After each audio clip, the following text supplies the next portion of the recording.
잠시 Let me now have your attention, please. The opening ceremony for the Korean Peninsula Symposium 2026 is about to begin after 1 p.m. We kindly ask all the participants to proceed into the hall and take their seats. To ensure the event runs smoothly, please set your cell phones to silent or vibrate mode. Simultaneous interpretation in Korean and English is available for the event. If you require interpretation, please use the simultaneous interpretation receivers on your table and select channel 1 for Korean and 2 for English. In addition, a real-time AI captioning service is also available. Please scan the QR code displayed on the screen to view the subtitles on your personal mobile phones, and I hope you can keep this in mind while attending all the sessions.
(2026) 한반도 심포지엄 글로벌 복합 위기와 한반도 지정학적 갈등 심화 흔들리는 동맹 질서 기술 패권 경쟁과 에너지 불안 재편되는 글로벌 공급망 복합 위기 속 생존 전략을 모색해야 하는 대한민국 국익 중심 실용 외교를 앞세워 해법을 모색하는 이재명 정부 6월 26일 롯데호텔 서울 국내외 최고 전문가들이 심도 있는 대응책을 제시합니다.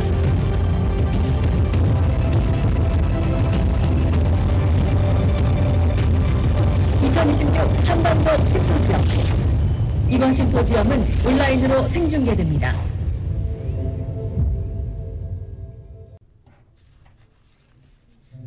Good afternoon. I am No Kyung-chul of Yonhap News TV, and I'll be hosting the Korean Peninsula Symposium 2026, and I am Lee Bo-hyun.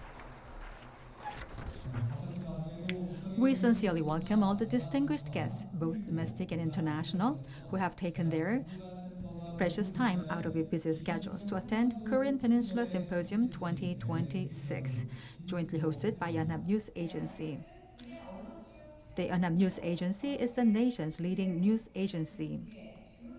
which has 35 correspondents stationed in 22 major cities across 19 countries worldwide, and continues to play a leading role in building a better future through fast and accurate reporting. Under the theme Global Complex Crises and the Korean Peninsula, the symposium to assess the current situation on the Korean Peninsula and joint explore the way forward is being started.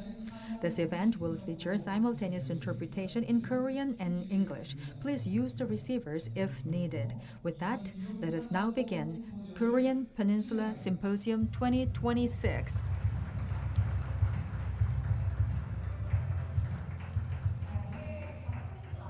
Many distinguished guests today have taken their time despite their busy schedules. Please welcome each speaker with a warm round of applause as they are introduced.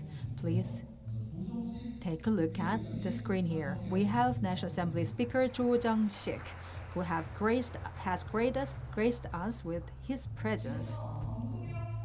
Now we have Minister of Unification Chung Dong-young. Please welcome him with a big hand.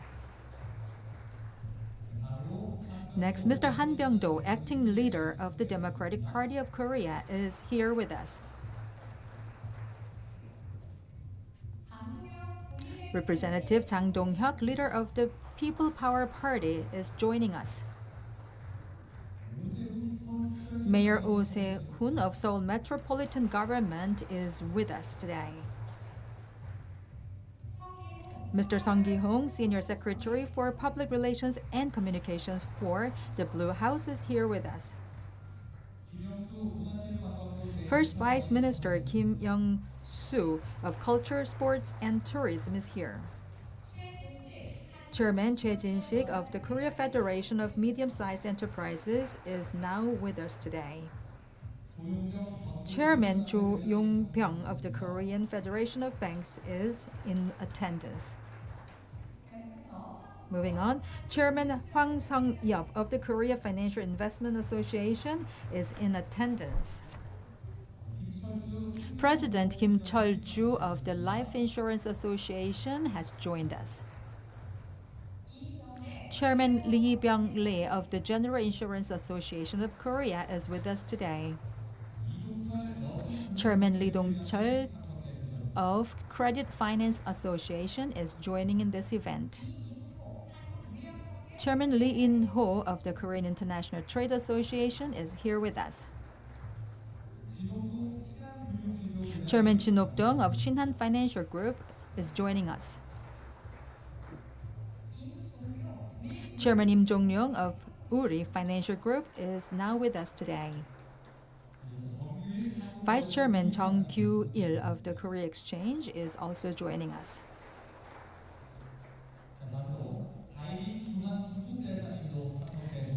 Chinese Ambassador Dai Ving is here today as well.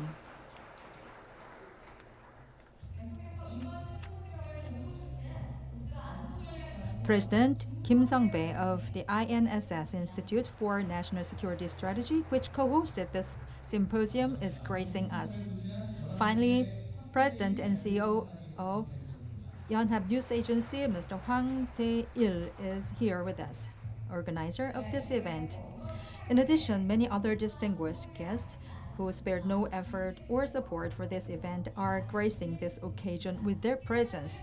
We ask for your understanding as we are not able to introduce each of them individually due to the time constraint. Next, we will observe the national ceremony. We ask that all the attendees please stand and face the national flag at the front of the hall. Salute to the national flag.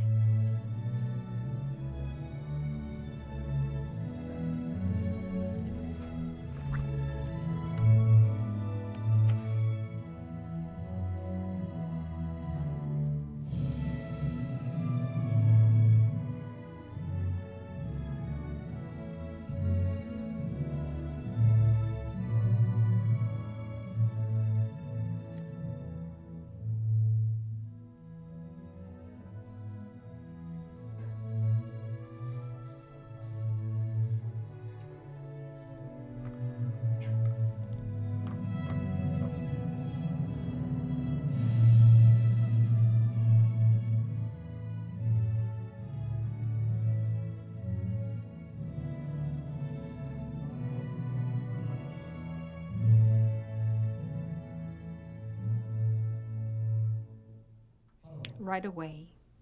Please take your seats. 개회사 We will now move on to the remarks from our distinguished guests. As soon as we get our stage arranged, we will begin.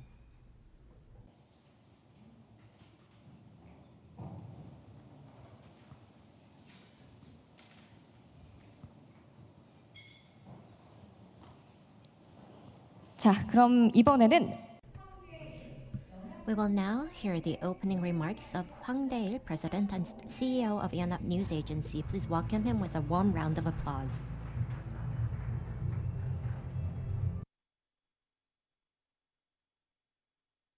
A big hand, please.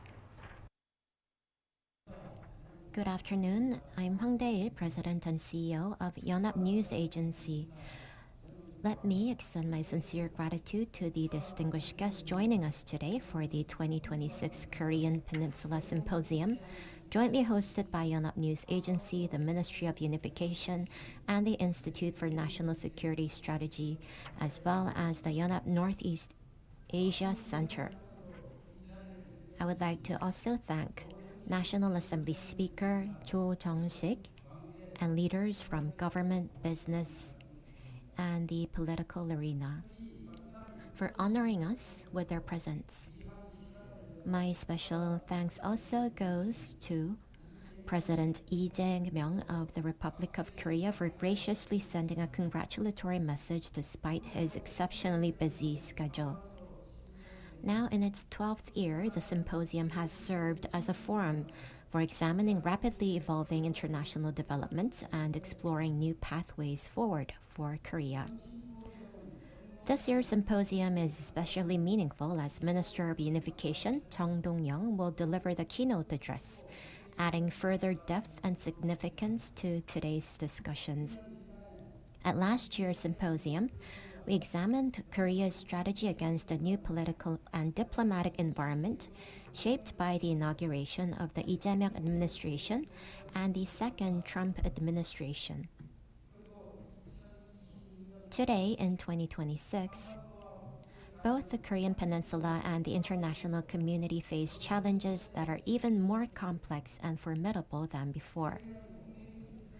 The world is undergoing profound changes marked by fragmentation of the alliance order, the growing prevalence of nation-first policies, and the rise of blocs in the economic and security landscape. U.S.-China competition has intensified while geopolitical instability continues to be fueled by the U.S.-Iran conflict and the ongoing Russia-Ukraine war. As a result, competition to secure strategic resources, including energy, food, and chips, have become increasingly intense. We have entered an era in which diplomacy and security, as well as economy and industry, can no longer be addressed as separate domains. Reflecting this reality, we have chosen Global Complex Crisis and the Korean Peninsula as the theme of this year's symposium. Crises inevitably bring hardship and burdens, but they also compel us to seek new paths forward. Time and again, Korea has risen above adversity. I believe this resilience reflects what I would call the roly-poly resilience gene embedded in our society. Building upon that resilience, today's symposium provides an opportunity to examine the nature of the polycrises confronting the Korean Peninsula and to explore strategies for survival and future course.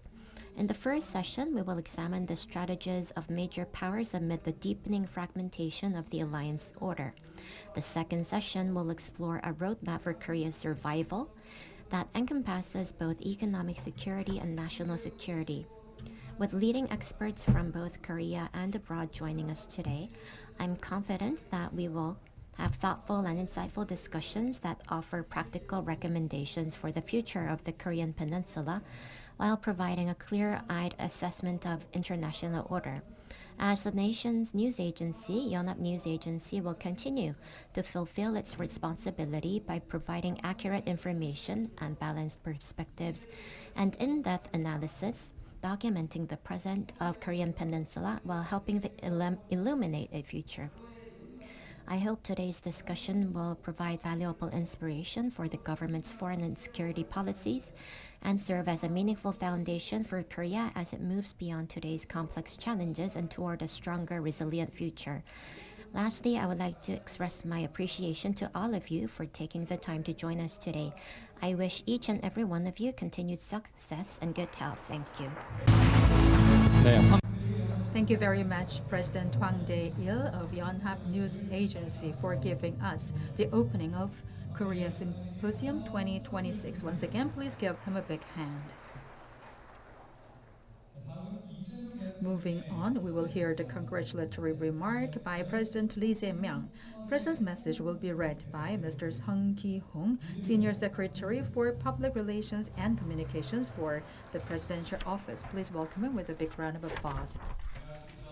Good afternoon, ladies and gentlemen. My name is Sung Ki-hong, Senior Secretary for Public Relations and Communications of the Presidential Office. Once again, thank you very much.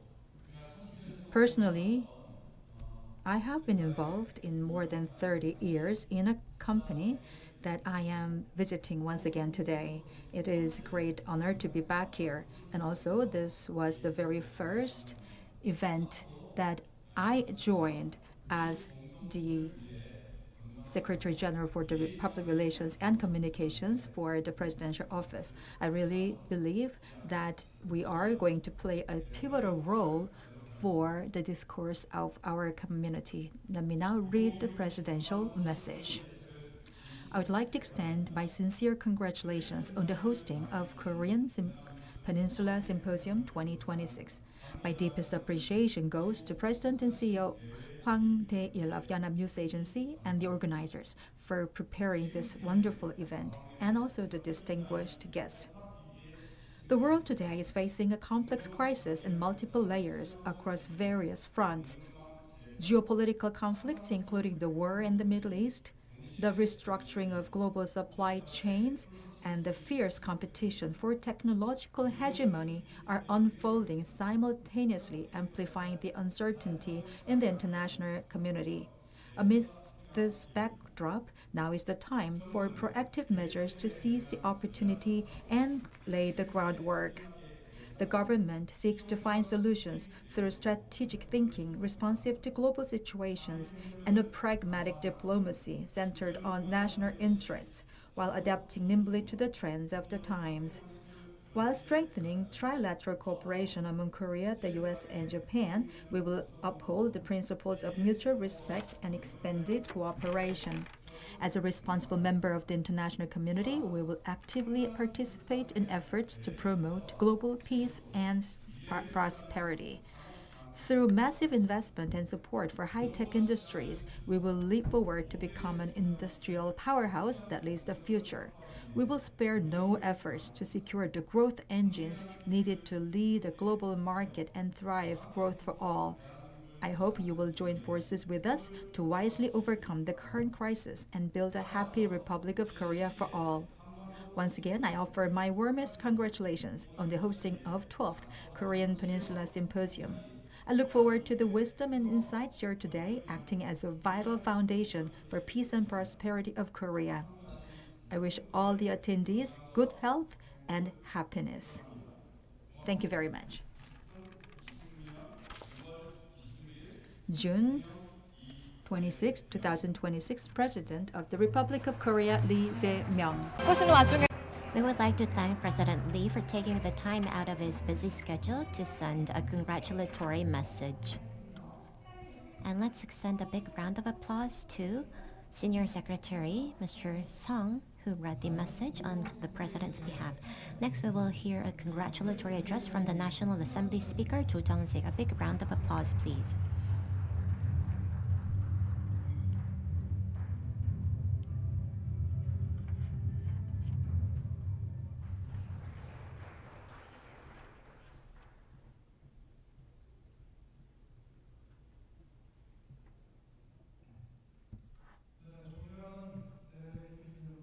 Honorable guests, it's a pleasure to meet with you. I'm the Speaker of the National Assembly, Cho Jung-sik. I would like to congratulate you on holding the 2026 Korean Peninsula Symposium. I was here last year, and I'm here again as the Speaker of the National Assembly, which is a great honor and pleasure. I would like to thank CEO and President Hwang Dae of Yonhap News Agency, President Kim Sang-bae of INNSS, as well as the officials who have hosted this meaningful symposium. I would like to also extend my gratitude to Minister Chung Dong-yeol, who will give his keynote address, and the experts who will participate in our discussions today. And we also have Leader Jang Dong-hyuk from the People Power Party, and Mayor Oh Se-eun from Seoul as well. And just now, we heard the message from our President Lee, and we also have the Senior Secretary Sung, who has read the President's message on behalf. So I believe it's his first time to participate in an event held by Yonhap News, which he came from. Due to the power order and the national interest-based policies, the international society is being shaken, and the competition toward advanced technology led by AI is becoming fiercer and is determining the future of national security and economic security. Under the theme of the global complex crises and the Korean Peninsula, the symposium will diagnose the current status and explore the way forward, which is very meaningful and timely. Korea is a trade-oriented country connected to the world and the world's only divided country, and the global poly-crisis is of course heightening the tension on the Korean Peninsula. To maintain the stability of our export-oriented economy and to achieve sustainable growth, Korea needs to navigate this poly-crisis, especially in terms of peace on the Korean Peninsula. On the basis of a peaceful Korean Peninsula, we will be able to explore new opportunities and open a new chapter for Korea. Especially, we need to begin the dialogue between the two Koreas, which has been halted. Through joint declarations of June 15th, and many examples show us that the beginning of peace was always dialogue. So we need to open the door for new dialogue and build new trust between the two countries for the sake of peace on the Korean Peninsula. And secondly, with the four powers of the US, China, Japan, and Russia, we will navigate this current situation to our advantage through pragmatic diplomacy based on principles.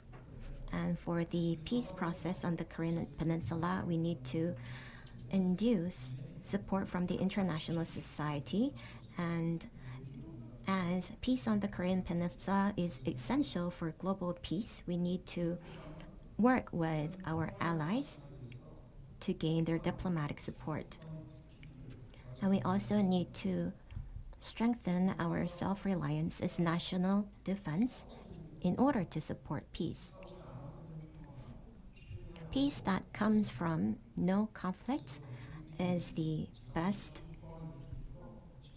way for us to achieve security. With self-reliance, we will be able to achieve military sovereignty, also by accelerating the process of the OPCON transition, and the National Assembly will do its part. We have been focused on national interest diplomacy, and we will work across the aisle in order to expand our competitiveness for international cooperation. Peace is essential to our economy as well as the ordinary lives of our people. We will create a virtuous cycle between peace, economic development, as well as economic cooperation and peace. I hope the symposium provides a venue to gather wisdom among the experts for Korea to navigate this polycrisis and hope it will provide a future direction for Korea. Again, I would like to thank you for participating in this symposium and wish for the health and success for all the participants. Thank you. Thank you very much. That was Mr. Cho Jiang-shik. Thank you for the nice words. Next, we will hear a welcome address from President Kim Sung-bae of Institute for National Security Strategy. Please welcome President Kim to the stage with a big hand.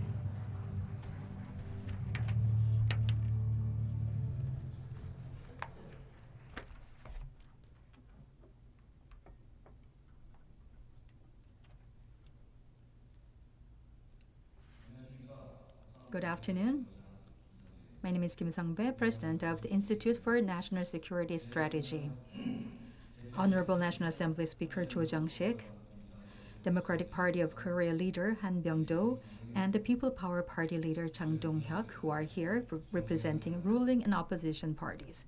Minister of Unification Chung Dong-young, who will deliver the keynote address, domestic and international experts who will lead the presentations and discussions, and distinguished guests. I'd like to extend a warm welcome to all of you attending Korean Peninsula Symposium 2026, co-hosted by the Institute for National Security Strategy, Yonhap News Agency, the Ministry of Unification, and the Yonhap News Agency Northeast Asia Center. We are currently navigating an era of complex global crises that are difficult to predict using the perspectives and frameworks of the past. A variety of factors, including the launch of Trump's second administration, cracks in the alliance structure, the intensification of geopolitical rivalries, and competition for technological supremacy, are intertwining to create a complex crisis. Protectionism originating from the U.S. is also underscoring the importance of economic and energy security. The Middle East war, which lasted over 100 days, vividly shows how regional military conflict can escalate into a global crisis. With the outbreak of war and subsequent attacks on civilian energy infrastructure, the cost pressures across the globe have spiraled out of control. The blockade of the Strait of Hormuz and military threats to energy led to a sharp spike in energy prices. The combination of security and economic crises, the collapse of the normative order, and conflicting national interests are making it even more difficult to find solutions to these crises. Even multilateral international organizations have hard time in solving these solutions. With the weakening of the U.S. leadership and divisions within the Western world, it is even difficult for allies to speak with one voice. Thus, even after the end of the Middle East war, the fog of uncertainty has not lifted. The resilience of the global international order is being put to the test. It can be said that the Korean Peninsula is the region most vulnerable to the effects of the complex global crisis. Although efforts are being made to strengthen self-reliance in national defense and strategic autonomy, this remains an unfinished task. Amid the growing geopolitical uncertainty stemming from the strengthening of North Korea-Russia and North Korea-China relations, North Korea's response to Lee Jae-myung administration's efforts toward peaceful coexistence remains lackluster. Given the Korea's Middle East-centric energy import structure, a global crisis leads to a decline in the competitiveness of domestic industries. To address the turbulent waves of complex crises, Lee Jae-myung administration has pursued a pragmatic foreign policy centered on the national interests, working to expand Korea's economic territory and diversify its diplomatic sphere. However, the full-scale strategic implementation has just begun. First, we must reflect on the tasks at the level of traditional bilateral relations in order to overcome complex crises. Korea-U.S. relations are called upon to move beyond a traditional military security alliance. With the first year of full restoration of Korea-China relations, we must build a foundation for equal and mutually beneficial cooperation and expand areas of cooperation into the industry, supply chain, SMEs, innovation, food safety, and IP rights. While seeking creative solutions to overcome economic and energy security crises, we must also continue our efforts to increase North Korea's constructive participation. Today's Korean Peninsula Symposium 2026 will provide an opportunity to examine in depth the background and causes of complex global crises and to explore survival strategies for Korea. I hope you will share a wide range of views on how to avoid being swept in the tide of bloc politics and reaffirm our strategic autonomy. They say a crisis has two sides, danger and opportunity. We are at a turning point where it is more important than ever before to proactively recognize the danger signs of an impending crisis. I look forward to the speakers and panelists today, providing an in-depth diagnosis and creative insights that will serve as a guidepost at this juncture. I would like to once again express my gratitude to all our distinguished speakers and participants. Thank you very much. Thank you, Dr. Kim, for that warm remarks. A big hand again, please. We will next listen to the congratulatory address from Han Byung-do, acting chair of the Democratic Party of Korea. Please welcome him with a warm round of applause. 예, 여러분 반갑습니다. 더불어민주당 당 It's a pleasure to meet with you. I'm acting leader of the Democratic Party of Korea, Han Byung-do. I congratulate you on holding the Korean Peninsula Symposium 2026. And I would like to thank everyone, especially President Kim, for organizing this event. And I would like to thank National Assembly Speaker, Mr. Cho, and Mayor Oh Se-hun from Seoul, and Mr. Chang Dong-hyuk, leader of the People Power Party, as well as Mr. Sung, the Senior Secretary, for being here with us. And I would like to extend my gratitude to the Minister of Unification, as well as the scholars from home and abroad. The Korean Peninsula Symposium has been shedding light on the milestones for the future of Korea for the past 12 years. Today we are talking of the global complex crises on the Korean Peninsula, which is a very timely theme for Korea, which is under great transformation. Recently, due to geopolitical instability, we have been seeing complex connections between diplomacy, security, and economy. Diplomatic choices impact business management, and supply chain and energy stability is closely related to the livelihoods of our people. We need wisdom to navigate this new order in the international stage. Under uncertainty, the most important value that unchanges is that we must seek national interest of Korea and achieve peace on the Korean Peninsula. Many complex diplomatic crises will be solved with pragmatic ideas, which is the philosophy of the current administration's diplomacy. Peace is the best way to achieve security and economic growth. Stably managing the situation of the Korean Peninsula will be the cornerstone of our national competitiveness and stature. With unwavering principles and competitiveness, we will be able to wield strategic autonomy in the ever-changing international environment. Our party will pursue national interest and stability of livelihoods to support the government. Bipartisan cooperation will also be needed to explore the future of our country. I hope this venue provides a meaningful event for the peace and prosperity of the Korean Peninsula. I wish for the success and health of all participants. Thank you. 한병도 더불어민주당 대표 직무대행님의 Thank you very much. That was Mr. Han Byung-do, acting chair of Democratic Party of Korea. We'd like to now have a congratulatory speech by Representative Chang Dong-hyuk, chairperson of the People Power Party.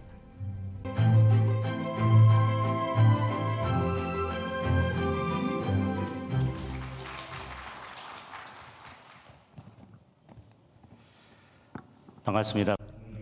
Good afternoon. I'm Dong-hyuk Jang, leader of the People Power Party.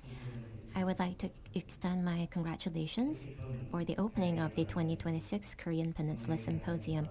My heartfelt appreciation goes to President Hwang Dae-il and everyone at Yonhap News Agency for organizing this meaningful event. I also wish to express my gratitude to the distinguished experts from Korea and abroad who have joined to share their valuable insights and wisdom. There is a saying that the greatest crisis is failure to recognize that we are in one.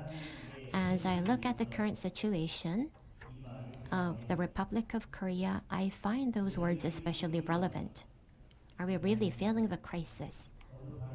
And which direction is Korea going to? Today, North Korea is posing a grave threat to Korea's security with its doctrine of two hostile states and nuclear armament. This threat is further reinforced by the increasing coordination among North Korea, China, and Russia. Yet at home, we're discussing reducing the civilian control zone and dismantling the Defense Counterintelligence Command and even outsourcing the security of military facilities. Moreover, the U.S.-Korea alliance, the cornerstone of our national security, is rapidly deteriorating. It's been 3 months since the U.S. suspended intelligence sharing on North Korea, but the government has made no meaningful effort for this issue. Peace without battle does not equate with giving up on peace. Amid the rapid transformation of the global economic order, our economy is also facing profound challenges. The triple burden of high exchange rates, high prices, and interest rates has become the new normal.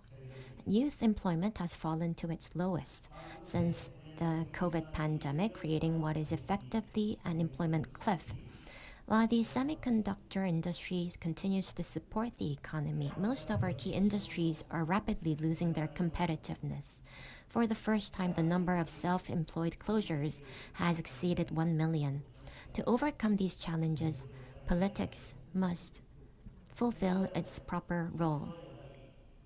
Even at this stage, I believe the government and the ruling party must fundamentally redirect their governance. A submissive security policy that relies on the goodwill of others and an ideological economic policy that turns a blind eye to the livelihoods of the people will only exacerbate the crises. The People Power Party will mobilize all resources to safeguard the security of the country and protect the everyday lives of ordinary citizens. I hope today's discussions will generate many ideas that will help Korea overcome the waves of today's complex crises and toward a genuine peace and prosperity. Thank you. 네, Thank you very much, Party Leader Jang Dong-hyuk of PPP, for nice words. Now we will invite Mayor Oh Se-hoon of Seoul Metropolitan Government for the congratulatory remark. Please welcome him with a big round of applause. Good afternoon, ladies and gentlemen. As was introduced, I am Oh Se-hoon, Mayor of Seoul Metropolitan Government. I sincerely congratulate you on the opening of Korean Peninsula Symposium 2026, where we seek to explore together the future of the Korean Peninsula and Korea's global strategy. I would first like to express my deep gratitude to President Hwang Dae-il of Yonhap News Agency and all his staff for organizing this event. My special thanks go to Director Sung Hae-mi, Section Chief Kim Dong-kyu, as well as reporters Hwang Jae-ha and Kim Chun-tae, who are covering the realities of Seoul Metropolitan Government accurately. I warmly welcome all domestic and international scholars and experts as well. Yesterday marked the 76th anniversary of the June 25th Korean War. Thanks to patriots and war veterans who sacrificed their lives to protect this land 76 years ago, Korea exists today. Seoul Metropolitan Government has recently created a Garden of Gratitude in Gwanghamun Plaza so that we may long remember their noble spirit and reaffirm the value of honoring veterans. The peace we are enjoying now is by no means a given. We are reminded once again that this peace can only continue if we are always prepared for crises.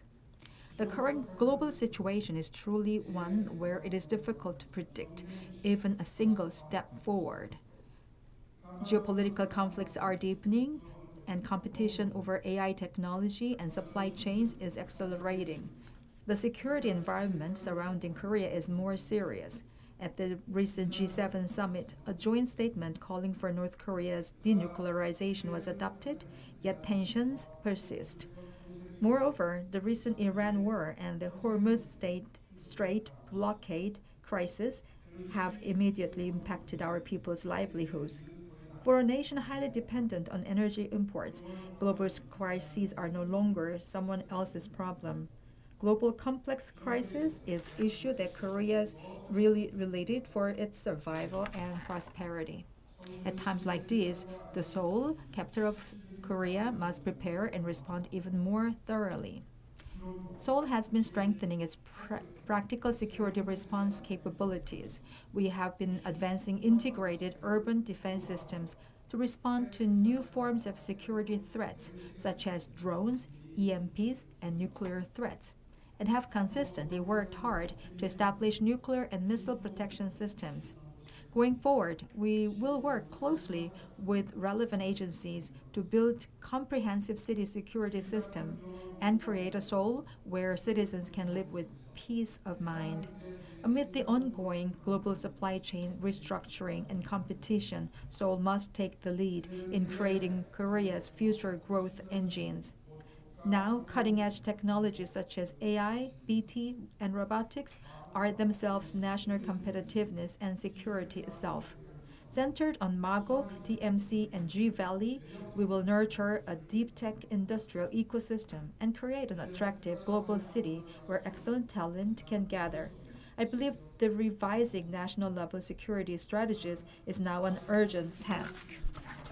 North Korea is effectively pursuing nuclear-armed status while advancing its nuclear capabilities and continually threatening us.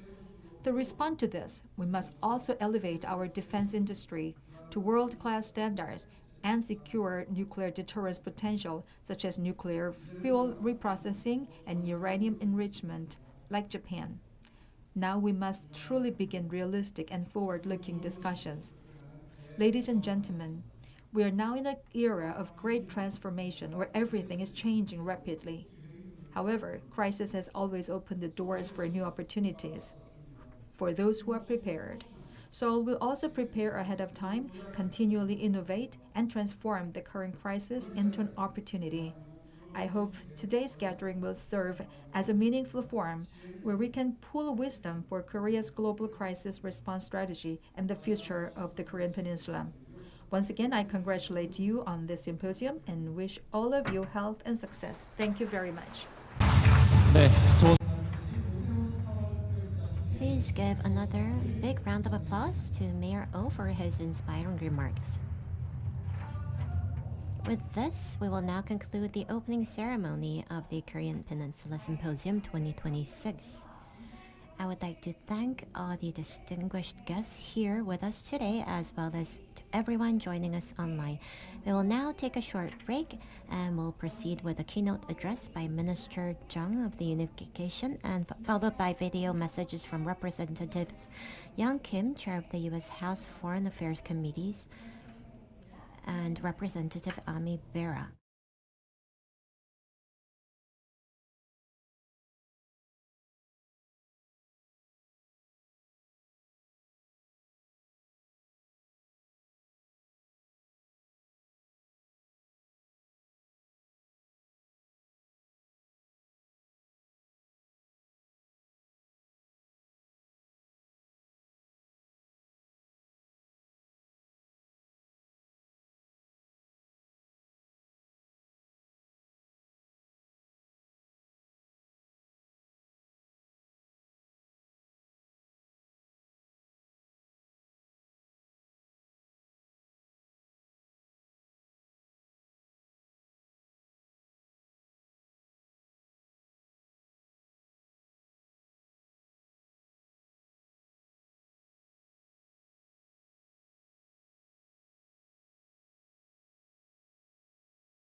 네, 자리에 차.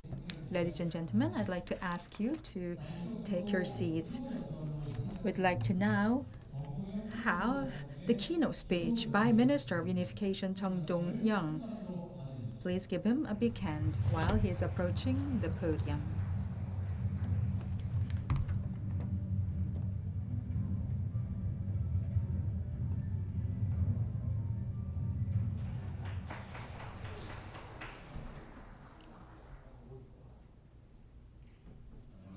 Good afternoon, ladies and gentlemen. As was introduced, my name is Chung Dong-young, Minister of Unification.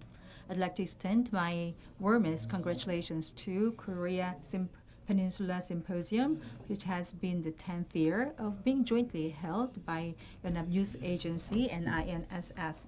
I'd like to congratulate President and CEO Hwang Jae-il of Yonhap News Agency and the people at INSS for making this possible. I would like to also welcome sincerely all the experts and scholars who are coming from home and abroad to grace us this event. We are now at a complex crisis at the global level, as our symposium theme indicates. Economic uncertainties are being augmented with the geopolitical conflicts, supply chain disruptions, and energy crisis. We are now seeing the reduction of the gunfires in the Middle East because of the agreement between the US and Iran. We are still seeing the lengthenment of the Ukrainian war and the stronger competition in the strategy between the US and China. Amid this great transformation, we are now facing a very difficult way forward to the peace building.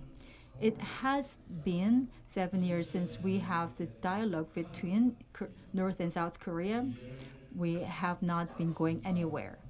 I believe that the history is the mirror that reflects upon the past, and also it is a sword to break away the mannerism of the past and the compass for the future. Looking back the 30 years of the history, we have to move on to have the practical solutions for the future. It requires a very rigid evaluation of what we have done so far for the last 30 years. Let's go back to the history. In 1992, in May, North Korea has first registered 90 grams of plutonium to the IAEA. Just 90 grams only. However, 34 years have passed. Fast forward, in 2026, recently, CIPRI, which is a international peace research in Stockholm, said that the capacity of nuclear warhead in the North Korea has been extended from 50 to 60. In the past, we were saying if 90 grams of nuclear materials is correct or not for the registration, but we are now in a situation where this amount has augmented by several hundred, tens of thousands of times. So this is clearly the failure of policies. Even Victor Char, who is a hardliner against North Korea, made a contribution to the political affairs recently, saying that we have to break away from the strategy that is wholly relying on the sanctions and existing approaches. He said that the North Korea should be looked at as it is. Based on the assumption that the North Korean realities should be fully recognized, we have to change the paradigm, which is going to be a very practical dialogue with North Korea, according to him. Also looking back to 30 years, we have had 4 rounds of engagements with North Korea. Geneva Agreement in 1994 was a platform for the diplomatic negotiation and resolutions, but it just ended up being disrupted and canceled because of the delay of the light water reactor construction. In 2005, we had September 19th joint declaration, and that was a great milestone of history to have the peace system through the six-party talks. However, with the very abrupt bad news of the BDA's financial sanctions, it was stopped and repurchases were made by the North Korea, and they started to have a very extreme choice of having the first nuclear test in 2006 October. And also because of the changes of the Bush administration's policy against North Korea, they didn't go back to the September 19th agreement. They couldn't also be successful in the 2007 agreement. And in the process of the registration of nuclear materials and verification, they were not reducing their gaps of opinions, and then they stopped talking. Obama administration emphasized the strategic patience throughout the period, and then during that time, North Korea experimented 4 rounds of the nuclear tests, and also they wanted to have a new relationship with North Korea at the ministers' agreement. They all just backfired because of the no deal at Hanoi in 2019 between the U.S. and North Korea. Amid this lengthened block away systems, the North Korea enhanced sanctions, the U.S. enhanced sanctions, and North Korea improved its level of nuclear missiles to an unprecedented level. Now, with all these failures repeated, we haven't been able to talk about the peace building practically, and 7 years have passed after the truce agreement. We are still at war, technically and legally. Also looking back to history, 7 years ago, in the peace system, we had the systematic promises. It said that according to the truce agreement in 1953, September 27th, in Article 7th and 60, it says that within 3 months, high-level political meetings should be summoned to have the resolution of the peace of the Korean Peninsula. And also in actuality, 1954, in Geneva, Switzerland, 19 countries participated in that kind of high-level meeting. And also that was the very first efforts made diplomatically for the first time in the world to make the war system into a peace system. Sadly enough, that negotiation went nowhere, and we were not able to have the timely challenge of the peaceful peninsula at all. We had 3 ways that have blocked us from going there. The first problem was the parties themselves. During the Cold War era, North Korea excluded South Korea, looking for the relations with the U.S. only. Secondly, we had security concerns inside South Korea. South Korea in the past believed that retraction of the U.S. forces will be the result of the peace agreement. Therefore, we were not able to talk about the peace system in public. Thirdly, after 1992, we had the North Korean nuclear issues. So we had all the stumbling blocks of the peace agreement. So there was a big problem for us. However, the history didn't stop. Actually, in 2000, we had the North Inter-Korean Summit meeting, and we started to have the new mood of the reconciliation. Then those stumbling blocks were gone one by one. And also we began to understand that peace agreement doesn't mean that the U.S. forces moving away from the Korean Peninsula. And also we changed our rule that the South Korea should be excluded. So the result was proven in 2007 in the January 4th joint declaration, which said that the North and South Korea should have the full agreement to have the declaration of the war by meeting face-to-face by the leaders. And also in 2018, they had the new idea of having the three-way meeting or the fourth-way meeting between all the neighboring countries. So we had also solutions of the problems of the parties' problems and the security issues. And the one last thing for us is the nuclear issue of the North Korea. We should not be confined with our inertia of the denuclearization first before talking about the peace system. As proven by the 30-year history, we should not have the stoppage of the peace system, and then we have to use the vacuum. They are using the vacuum to advance their nuclear capabilities, and by having the peace system, we can also have the engine to solve the problems of the North Korean nuclear problems. We have to start talking about the peace system right now to have the future going forward. We should not deny the reality. We should not resort to the inertia and the past ideas only. And we have to start talking about peace system at the moment.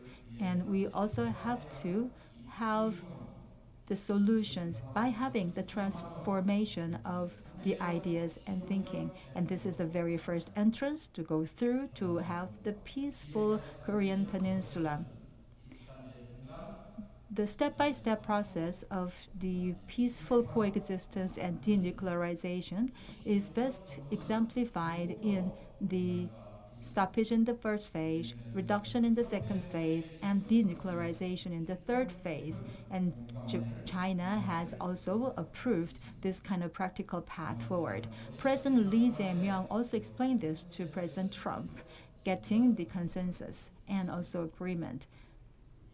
When this grand framework of peaceful system is working, we can really have the progress forward practically to the solution of the nuclear problems of North Korea. That great journey should start from the North Korea and U.S. negotiations and dialogues. When the war is over in the Middle East, I hope that this is the time for us to end the war on the Korean Peninsula. President Trump said that now is the time for us to be interested in North Korea, and I really hope that Kim Jong-un and President Trump can meet face-to-face once again. As promised 8 years ago, they should stop the enmity amongst themselves, and they have to resume the dialogues for building the relationship. And also the practical parties for the peaceful Korean Peninsula should become the leaders of this dialogue. And by ending the old war system among all the parties, we can have the real way of having the historical transformation toward the peaceful system. Moving beyond the peaceful coexistence, we can have the co-prosperity of Asia.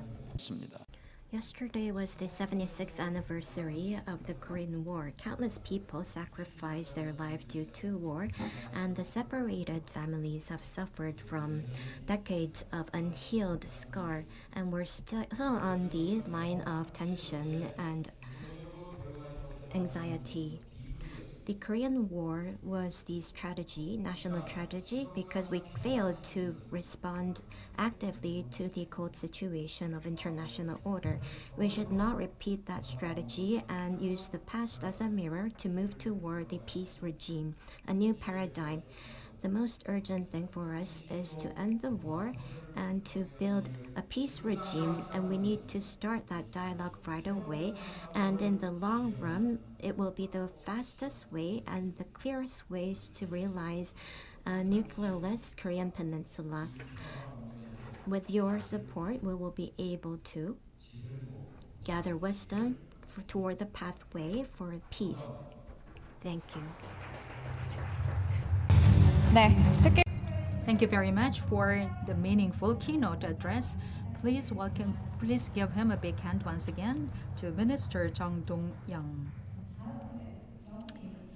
Next, Representative Young Kim, Chair of the U.S. House Foreign Affairs Committee Subcommittee on East Asia and the Pacific, has sent a special video message for this symposium. Please give a big round of applause as we play the video for you on the stage.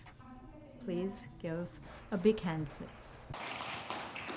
Hello, everyone. I'm Congresswoman Young Kim, representing California's 40th Congressional District in Southern California, and serving as chairwoman of the House Foreign Affairs Committees, East Asia and the Pacific Subcommittee. Congratulations to Yonhap News Agency and Republic of Korea government for hosting the 12th annual Symposium, Global Complex Crisis in the Korean Peninsula. The U.S.-ROK Alliance remains the cornerstone of peace, security, and prosperity on the Korean Peninsula and throughout the Indo-Pacific. Grounded in our shared values of freedom, democracy, and human rights, our alliance has never been more important.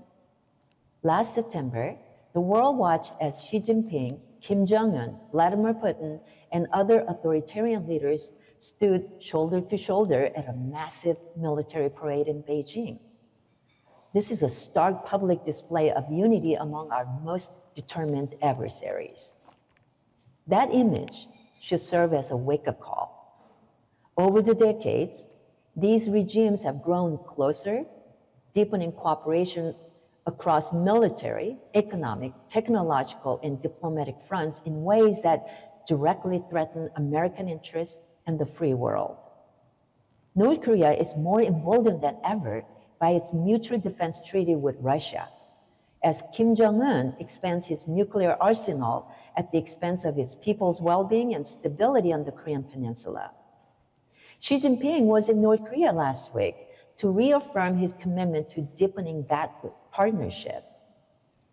This is an unprecedented moment that demands strong U.S. leadership and close coordination with like-minded allies, like partners, South Korea, Japan, to build effective joint deterrence.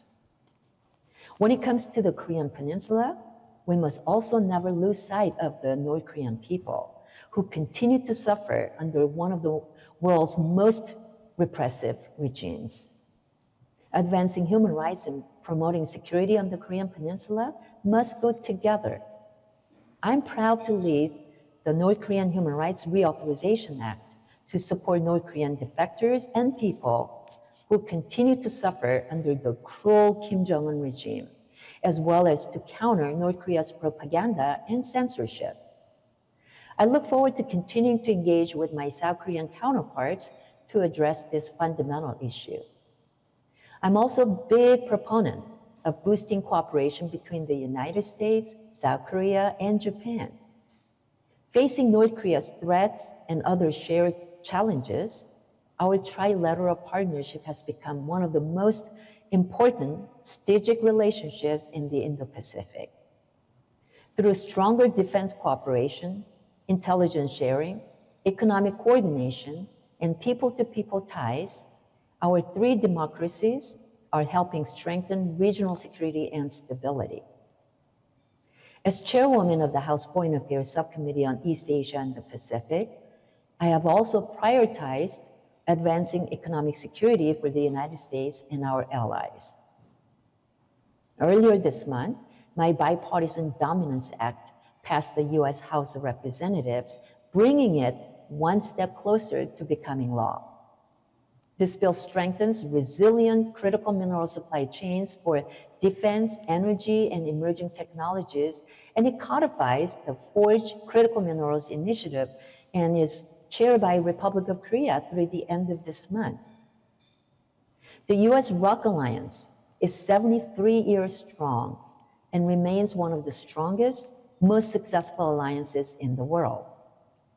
I look forward to our two countries continuing our close cooperation to advance a free, peaceful, and prosperous Korean Peninsula and Indo-Pacific.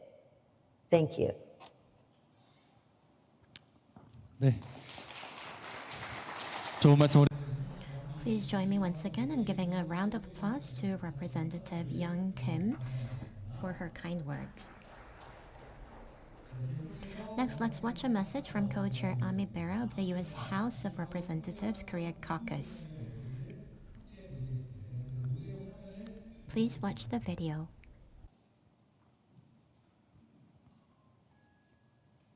Hi, I'm Congressman Ami Bera of California, co-chair of the Korea Caucus, as well as the Congressional Study Group about Korea.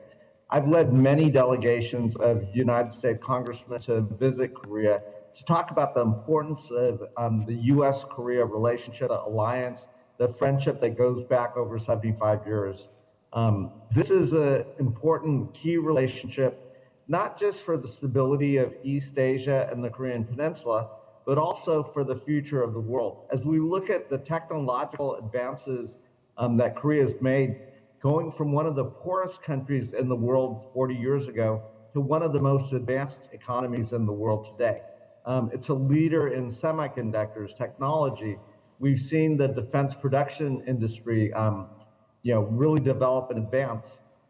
We've also seen the cultural sites in Korea, the movies, the K-pop, the bands that are global phenomenons. That also has introduced the rest of the world to Korean culture.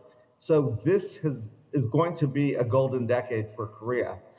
We also see the importance of these two democracies working together as we think about the type of future that we want. We understand the competition with Korea's Asian neighbor in Beijing. Competition is not a bad thing. Cooperation is a better thing. And figuring out how we all work together to create that future that our children and grandchildren want is the best thing for us to do. And again, I am very optimistic about that partnership, our ability to work together in places like AI, quantum computing. The Korean companies are helping revive the shipbuilding industry in the United States, are working together in the critical mineral space. I was in Mongolia last summer, and you see a big Korean presence in Mongolia. Recently, I met with the president and CEO of Korea Zinc, which is helping rebuild refining capacity here in the United States and the state of Tennessee. The billions of dollars Korean companies are investing in the United States, Hyundai, Samsung, Hanwha, other major conglomerates that are partnering with us, putting Americans to work. That is much appreciated by the United States Congress. We also have issues that we have to deal with. I want to apologize for the embarrassment that happened in Georgia last year around the visa issue. That should never happen to a friend, and we are working together as Democrats and Republicans to resolve this issue. But if Korean companies are going to make major investments in the United States, well, they should be able to bring some of their workers and executives along with that. And that's an issue that I've worked on for years to fix. Now's the time to fix it. So again, thank you for putting this conference on. I am optimistic about the future of the U.S.-Korea relationship, about Korea's role in helping propel a 21st century that hopefully is peaceful, prosperous, and kind for the next generation. Be well, have a great conference, and thank you. 네, 아미베라 회장님. Thank you, Co-Chair Ami Bera, for that video. All right, let's move right on to session 1. We'll take a moment to get the stage arranged for session 1. We ask for your patience. Thank you. 네, 세팅이 되는 대로 바로 As soon as we are ready, we will begin with session 1.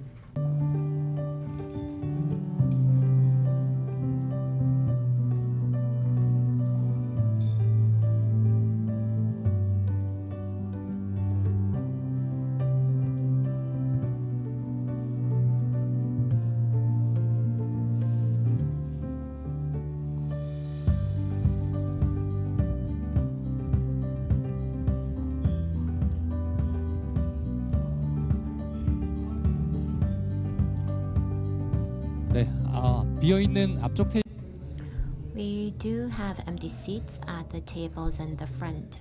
Please feel free to move to the empty seats and please be with us until the end of session 1. We will begin with the session as soon as we're ready.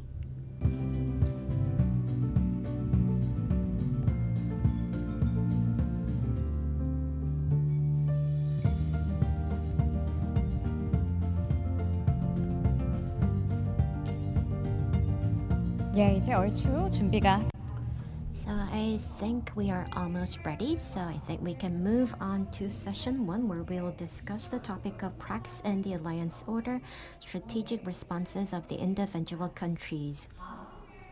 It's going to be a round table, and we will have Kim Sang-bae, President of the Institute for National Security Strategy, as the moderator. We have panelists Patrick Cronin, Asia Pacific Security Chair of the Hudson Institute, Yu Tie-jin, President of Institute of International and Strategic Studies, Peking University, Nishino Junya, Professor of Department of Political Science from Keio University, and Sven Beskop, Acting Director General of Egmont Royal Institute of International Relations in Brussels. A big hand, please. President Kim from INSS will be moderating this session, and he was the senior researcher of INSS and was in the Blue House for the Security Council.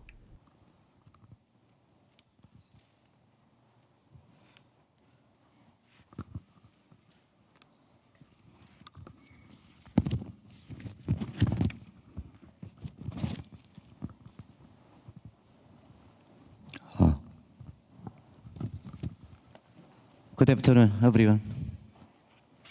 I'm Sung-bae Kim, President of INS, moderator of this session. It's my great honor to serve as the moderator of this session. I'd like to express a sincere appreciation to the distinguished foreign panelists for traveling all the way to Korea to join us. As most of our audience are Koreans, I think I'd better speak in Korean. So please use the simultaneous interpretation device.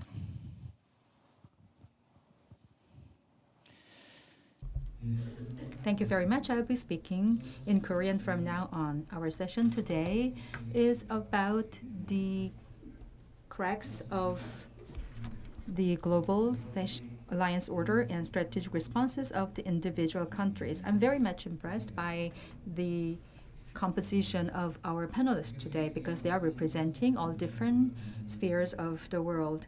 I'd like to now give you the introduction of our individual participants. First of all, we have Mr. Patrick Cronin, Asia Pacific Security Chair of Hudson Institute of the U.S. He has been actually in the Washington think tank for the foreign relations, and he has been very active, and he has been also popular amongst all the colleagues here, and he's been a close ally of mine, actually. Thank you very much for being here.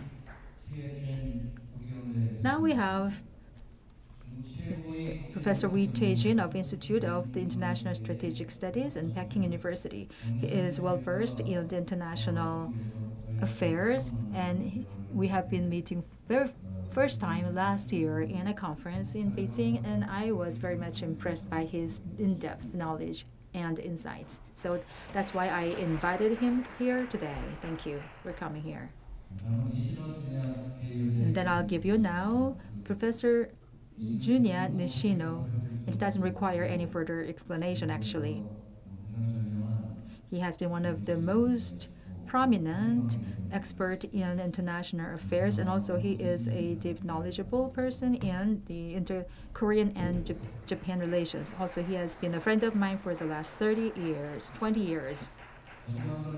Last but not least, I'll introduce Mr. Sven Beskop, Acting Director of the Royal Belgian Institute for International Relations. Strategic autonomy of Europe has been emphasized for long. He's an expert in the security, so he has been giving us good advice for us, and I hope that he can continue to do that in the future. In actuality, when we prepared for this event, we just distributed some of the questionnaires first. Number one is about the evaluation of the Trump administration's policies in the world, and also what are the measures responding to these in major countries. Also, our last question was about the implications for Korea. Based on all these questioners, I'd like to give them chances to talk about their responses within 10 minutes.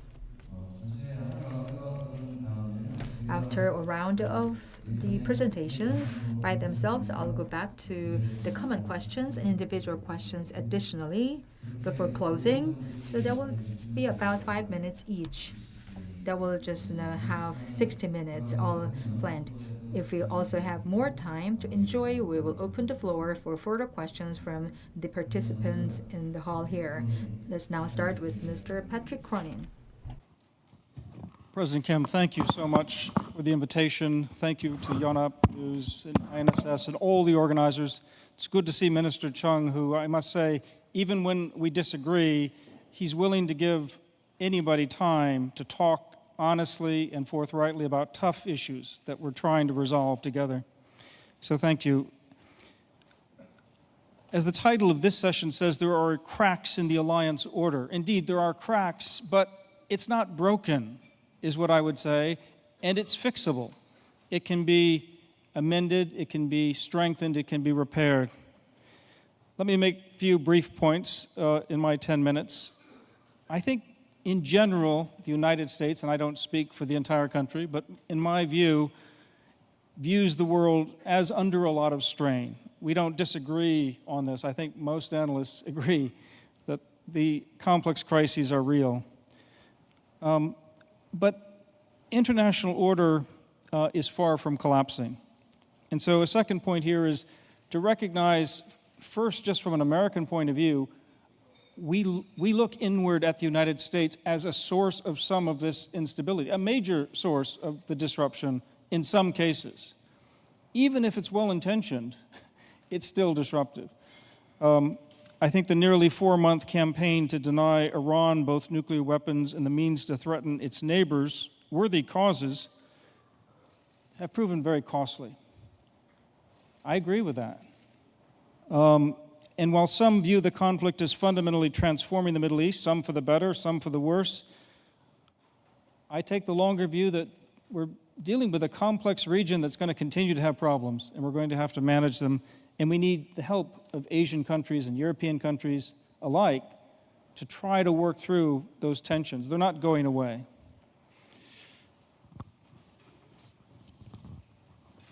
Now, the United States, despite that, continues to be an essential balancer of power, an essential balancer of stability in Asia. Despite debates over burden sharing that have heightened anxiety in Korea and Japan in particular, I think the United States is looking at itself still as the indispensable provider of deterrence and stability, underwriting security. As reflected in the National Security Strategy and affirmed by President Trump during his recent summit with President Xi, I think both leaders agreed on strategic stability. And President Trump has said that preserving order in which disputes can be resolved peacefully and states can retain the freedom of autonomy is our objective. That's ultimately what we're trying to achieve as well. U.S. forward military presence, our alliance commitments, extended deterrence remain the foundation of this strategy, because without that security, you can't move on to the diplomacy and the cooperation. We have to deter coercion. We have to prevent unilateral changes to the status quo. We have to preserve a favorable balance of military power. The fourth point is that deterrence remains the foundation of regional stability, and it's under increasing pressure as well. It's not just cracks in the alliance we have to worry about. We have to worry about deterrence failing. Maintaining credible deterrence is becoming difficult because of the environment, but also because of technology. Nuclear weapons continue to reduce the likelihood of major power war, but emerging technologies, including artificial intelligence, autonomous systems, cyber capabilities, advanced space assets, they're creating new risks that could lead to the outbreak of conflict, miscalculation, escalation, strategic instability. At the same time, we have to take note that nuclear deterrence is not stopping peacetime offensive operations, gray zone activities, proxy warfare, the weaponization of economic interdependence, or incremental territorial revisionism justified through domestic law or selective interpretation of international law. The challenge for the United States and its allies, therefore, extends well beyond preventing major war. That's important, but it's not enough. We also have to sustain credible deterrence across the full spectrum of competition. China is seen in the United States still as the principal long-term strategic competitor. This should be no surprise. It's also true in China about the United States, in my view. And based on the extensive work we do on looking at what the Chinese are saying about this issue across the board, including in their national white paper last year, for instance. Beijing's rapid military modernization, expanding nuclear arsenal, growing theater strike capabilities, and advances in artificial intelligence, cyber operations, space systems are part of a broader strategy to raise the costs of U.S. intervention, weaken confidence in extended deterrence, and gradually shift the regional balance of power in China's favor. That may be entirely defensive from a Chinese perspective, but it's viewed by the United States and others in a different perspective. This concern extends beyond China's military capabilities. So even while China's economy faces some significant headwinds, it's also investing in not just that military capability. China now has the ability, as the first Asian power ever, to be able to reach across the Indo-Pacific with both conventional and nuclear weapons. We hope will be peace, but that's the reality. That's a hard reality. China's industrial policies, technology initiatives, military modernization all suggest its leadership views itself as engaged in a long-term contest with the United States in which economic strength, technological innovation, and military power are mutually reinforcing instruments of national strategy. So that's why the United States not only wants to retain our strong alliance structure, but we also view that that's not enough. We're all trying to avoid war. We think we will avoid war. We think the competition is competition, it's not confrontation. But we also have to recognize that the commanding heights of the 21st century economy are going to be fought out over advanced technologies. That's why Korea, Japan, the United States, Europe are so important to try to cooperate and figure out ways to ensure that no one country dominates these technologies or the resources to build them. So in the United States, for all of the criticism that's made over burden sharing, the tough issues that we still face ahead here on the Korean Peninsula about OPCON transition, about conventional nuclear integration as part of that transition, other issues that are dealing with the trade and investment in technology.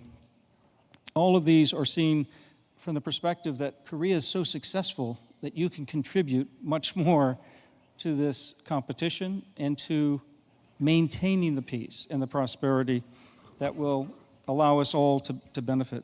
I think I should stop there, President Kim. There's much more to say, but thank you very much.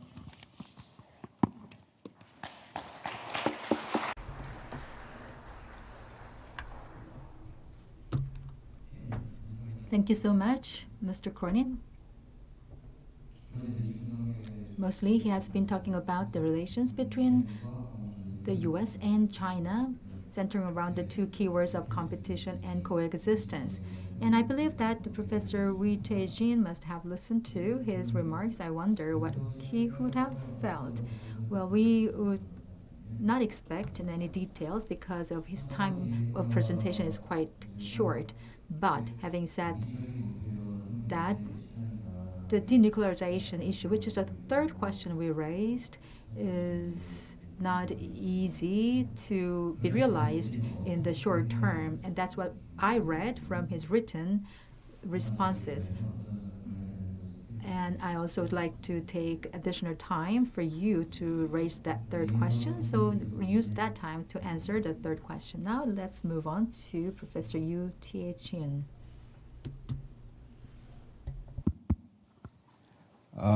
Thank you, President Kane, for having me here. Thank you so much for, let me participate in so magnificent event like this, organized by the Yonhap News Agency and ISS. Actually, to some extent, I agree with Professor Patrick Crine, his judgment that the alliance order facing some problems, but not collapse. The U.S.-centered hubs and spokes system in Asia Pacific, with the ROK-US alliance, US-Japan alliance, and the US-Australia alliance, Philippines, are still there. The military bases are still there. And the operations, the military exercising is still there. So I think it's still the major security structure in this region, especially Northeast Asia. But at the same time, there are some real problems with the alliance system centered with the United States. That's related to Trump, the second term. His attitudes and policy towards his allies are quite shocking. We witnesses many problems. He raised the problems of trade and investment terms favorable only to the United States, with MAGA as the guiding principles of the new administrations. He demanded the Greenland, there's controversies with the problems of these NATO members. And, he demanding the assistance from his allies with regard to the Iranian crisis without any consultation before they took the military operations. So he demands the increasing defense, budgets of every countries. So that's brought about the problems of the alliance credibility and how to deal with the burden sharing issues among the United States and its allies.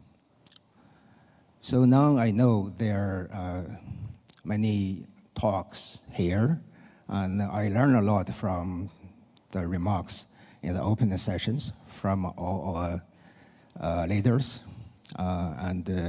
So there is kind of a story to put China, DPRK, and Russia together as against the ROK, Japan, and the United States with the opposition. China always opposed the military alliance system and the blocalization of the region. So yes, President Putin has just paid a state visit to China, and also President Xi also paid a state visit to DPRK this month. But that's, we are keeping a normal relationship. China's policy, I think, is quite persistent on that. That's a non-alignment, right?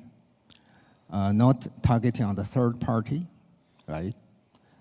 And non-confrontations. That's the guidelines for China to deal with its relationship with Russia, especially. And we are trying to improve our relationship with the DPRK. And I don't think our position on the denuclearization of Korea Peninsula has any change. We just want to establish a practical, engagement with DPRK, which has been impeded by the sanctions on the United Nations for quite a few years. So we try to normalize and substantialize the DPRK-China relations. China doesn't change its policy on the Korea Peninsula. That's a denuclearization of Korea Peninsula in the long run, and established a peace regime on the Korea Peninsula. So I want to make it clear here. So just to think about, yeah, I agree, there's the world now is in a turbulent situation. So major power competitions, so regional crises like the Ukraine-Russia war and the Middle East war, and the increasing defense budget everywhere, and also the widespreading of populism and nationalism around the world. That are all not good indicators of the trajectories of the future world. But against this background, what China want to do, very unlike the United States under Trump administration, who initiated, the war of the Iran crisis, and also Venezuela, the kidnapping of the president, and also Russia in the Ukraine-Russia war. China is advocating what? Right? It's still based with a UN-centered international system and international law-based international order. And we put forward the four, global initiatives, try to stabilize the turbulent world. China is very unlike Russia, for instance, very unlike the United States, for instance, to deal with the current international governance issues. So you look at the Northeast Asian situations. Yes, there's a strengthening of China's relationship with the DPRK, with Russia, with the summit meeting recently conducted. But on the other side, China, we have a bottom line. We have our principles to deal with this relationship like this. So in the opening sessions, I think the Minister Lee has mentioned that, we want to say a pragmatic diplomacy, right? We want to see DPRK and RK to reopen their channel of dialogue and to keep the inter-Korean dialogue and communication back to the normal. We want to establish the Asia-Pacific community. President Xi also paid a state visit to RK last year in the APEC 2025. And the APEC 2026 will be had summit meeting in China's Shenzhen. And welcome, and President Trump also will plan to be there. This year, the summit meeting between President Xi and Trump will be 4 times, including the APEC one. So actually, China and the United States, we said the MAGA and make China great again, make China rejuvenation of the Chinese nations can, enrich each other, can enforce each other during the opening session of the summit meeting between the 2 presidents. So I think the United States and China, their summit meeting, which laid a basis for a kind of strategic détente, a kind of a constructive relationship of for strategic stability, which I think laid a solid basis for the bilateral relations in the future. So in that sense, I don't want to take the mindset of the military alliance, like ROK Japan, the United States on the one side, and China, Russia, and deeper RK on the other side, to make this a kind of calculations or mechanism to function. I don't think ROK would like to say this kind of strengthening of the military alliance in the future. I would like to stop there. Thank you.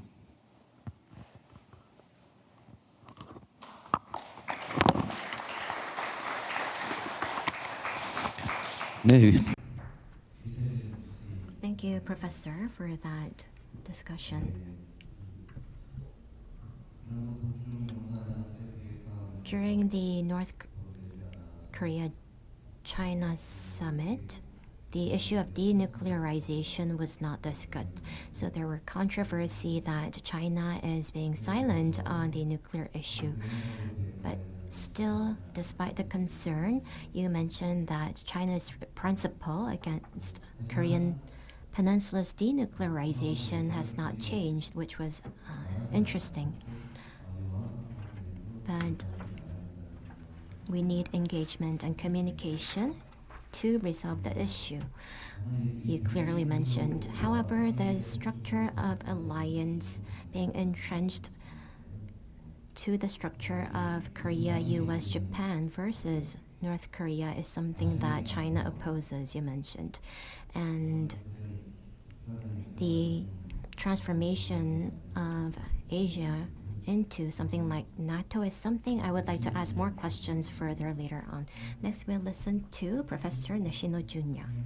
And INSS and the Ministry of Unification for inviting me this very meaningful and a big symposium. As of my first take, I will give the Japan's response, my perspective and Japan's response to the Trump alliance policy. From a Japanese perspective, President Trump's alliance, transactional alliance policy is ambivalent implications. On one hand, the pressure compelling allies toward greater self-reliance is broadly congruent with the trajectory Japan has already adopted. That is, the fundamental enhancement of its defense posture and the acquisition of counter-strike capabilities.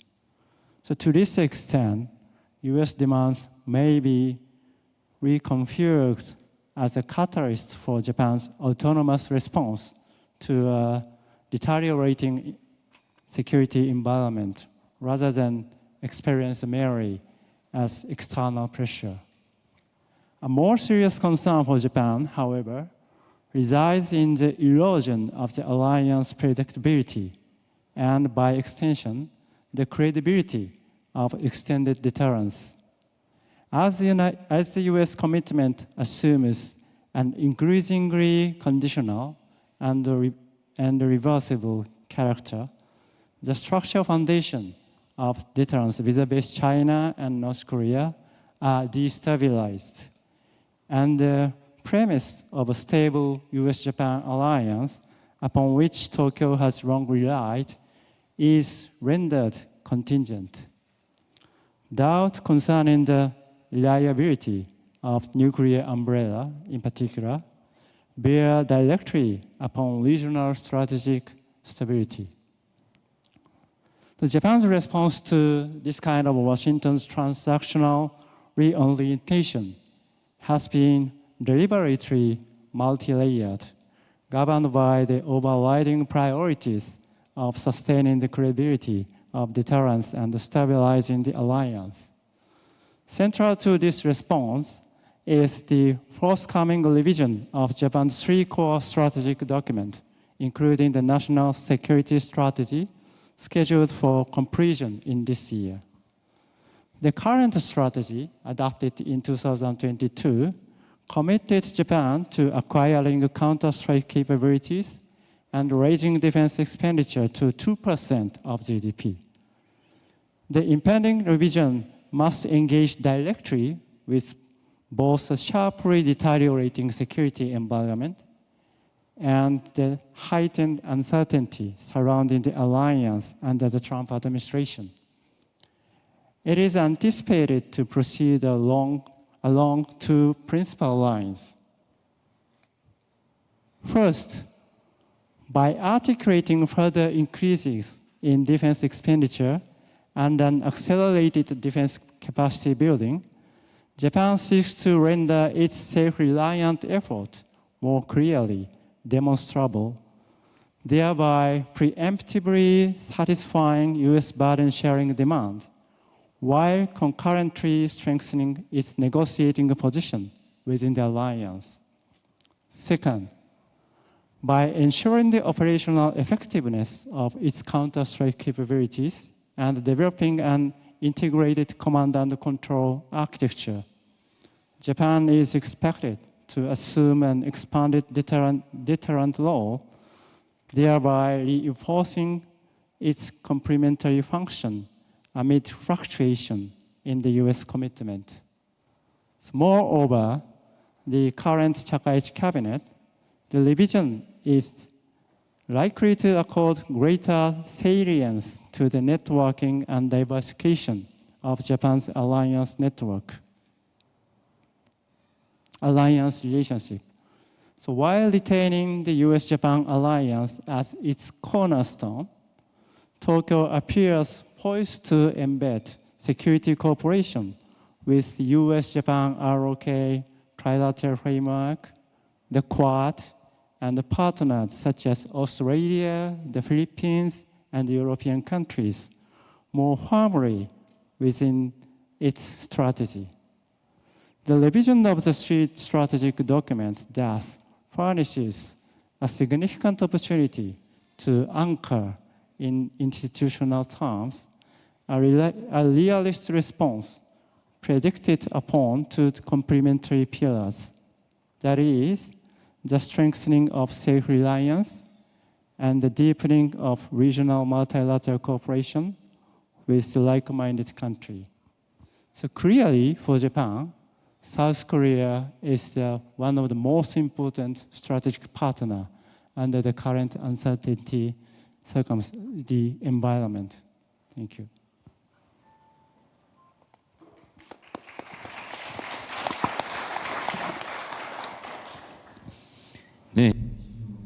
Thank you very much, Professor Nishino.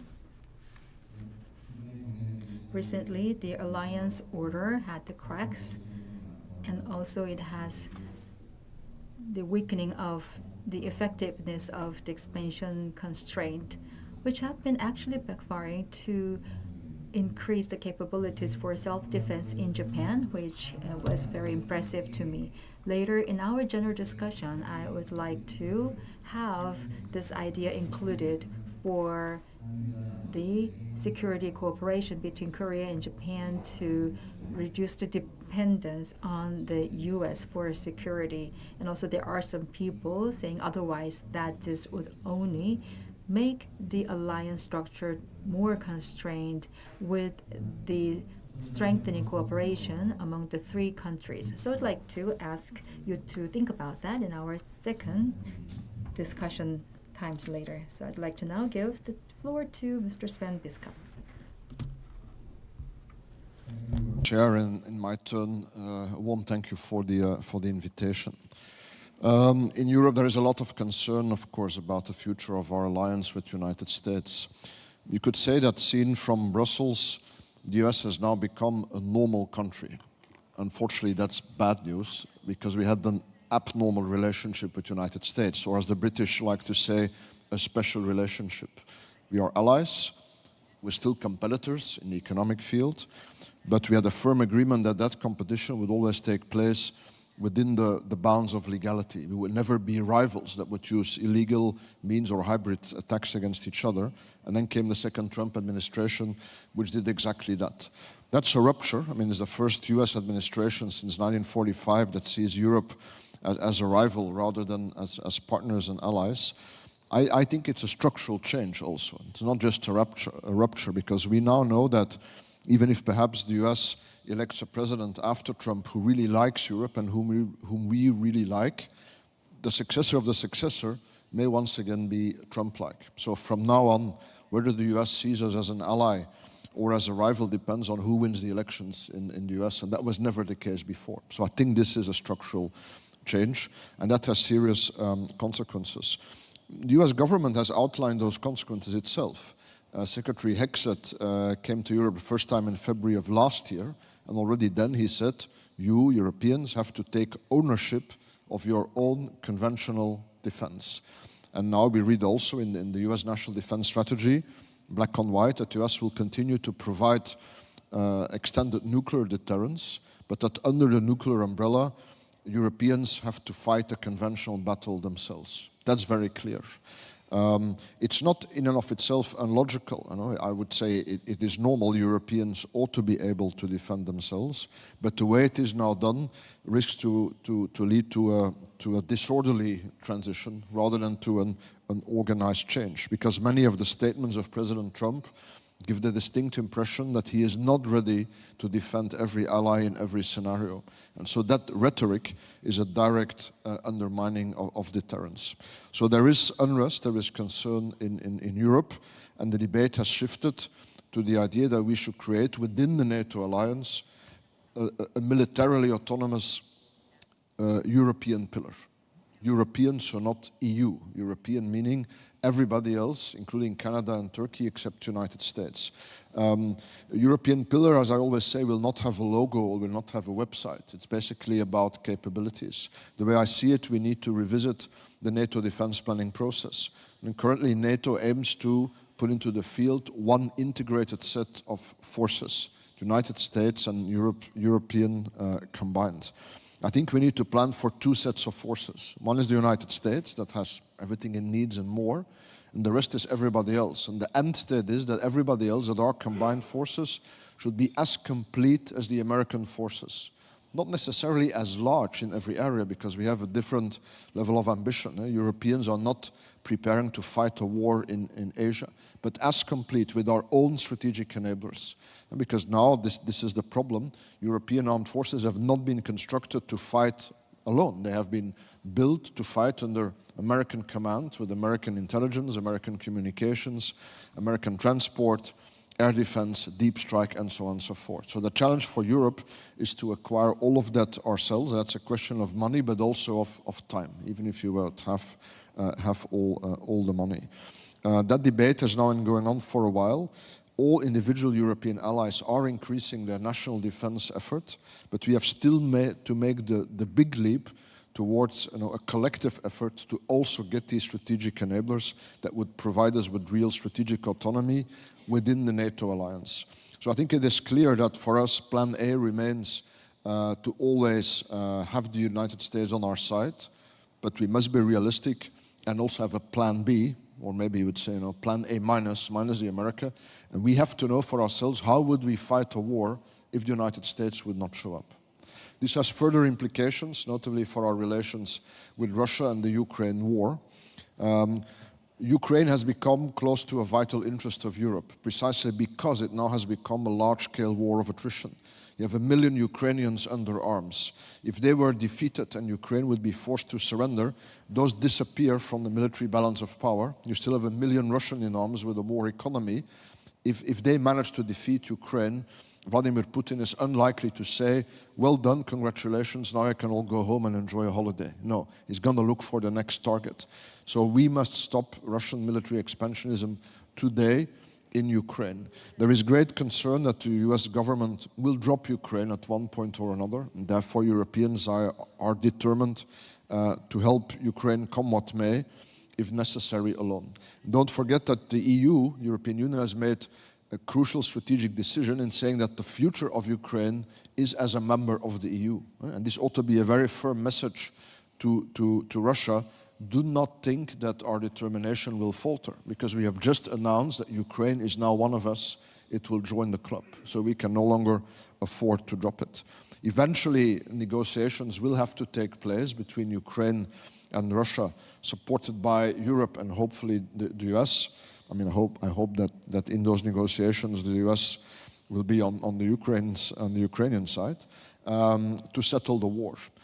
Normalizing relations with Russia is something else altogether, because I do not think for a moment that even if there were a settlement for the war, that Russia would stop its hybrid actions against Ukraine and against ourselves. So that's a second, much longer term perspective that will require a lot of trust, and that may require somebody else being the president of Russia. Then, of course, there are our relations with China. The Chinese position these days seems to be all is well. You know, we have no direct geopolitical disputes. We trade and invest. We are friends, so we don't need. There's nothing to discuss really. Let's just carry on as we are. European response is all is not well. Yes, we are partners. There is a large economic relationship, but the status quo is not tenable because the economic relationship is entirely unbalanced. That's also our own fault that we got there, but we are here now. So the status quo is not level. The status quo is a very steep slope. And if you want to keep standing on a very steep slope, you may manage for a while, but then you will begin to slide down. So the European message to China is, if you continue to insist that there's not even a problem, let alone that you want to negotiate a better economic situation, then Europe will be provoked into taking protective measures to safeguard the industry that is still there. And that would be a pity, I think, because otherwise, if we are able to overcome this economic difference, then partnership in other areas is possible. In the end, what is Europe's vital interest? We are an export economy with very few natural resources. Our vital interest can be summarized in one word: access. We need global access to markets and to supplies of natural resources. So our interest is that the world is not carved up in blocks and in great powers that each have a known sphere of influence, but that all powers and all other states continue to operate within a single universal set of rules. Clearly, Japan and the Republic of Korea are partners for that project. The current US administration seems rather less enthusiastic about multilateralism and the rules-based order. And China, the Chinese government keeps announcing initiatives such as the Global Governance Initiative, the Global Security Initiative, and so on, that when you read them are difficult to be against, but also quite difficult to see what does it actually mean in concrete terms. So the conclusion is that for today, Europe, we're in a tricky position. We have a situation which the US, who used to be our committed ally, the current US president seems to be closer to the Chinese and the Russian presidents than to us. And there is a plausible scenario in which Russia, China, and the US all have good working relations, and Europe is the odd one out, and that's not something that we are used to. Thank you.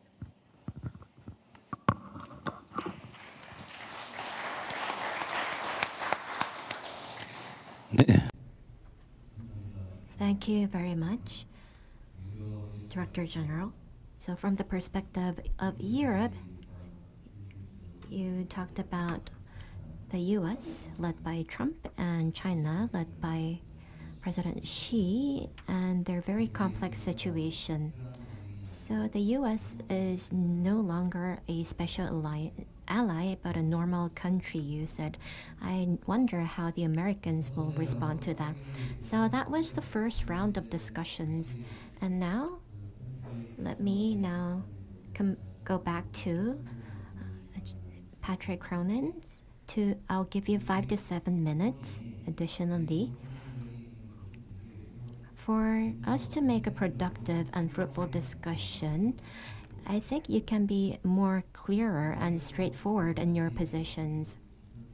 So my question to everyone is, first of all, so the rules-based order and liberal international order and the US-led unipolar system is being weakened, as everyone mostly agrees. But what kind of world will we be living in the future? Some say that it would be politics based on blocks or politics led by superpowers. So what kind of future are we awaiting? And secondly, you are here in Korea, so in this changing world, which way should Korea go toward? Which would be the more desirable way? I appreciate your honest response. So these are the two questions for all of you. So after each discussion, I asked you to elaborate, and Dr. Cronin, it will be helpful if you could add more about how we could resolve the North Korean issue. And Professor Yu Wee-Tae-jin, the military cooperation of Korea, US, Japan against North Korea and Russia alliance is something you oppose to. And from the perspective of Korea-US security cooperation, what does China think of Asia turning into something like NATO?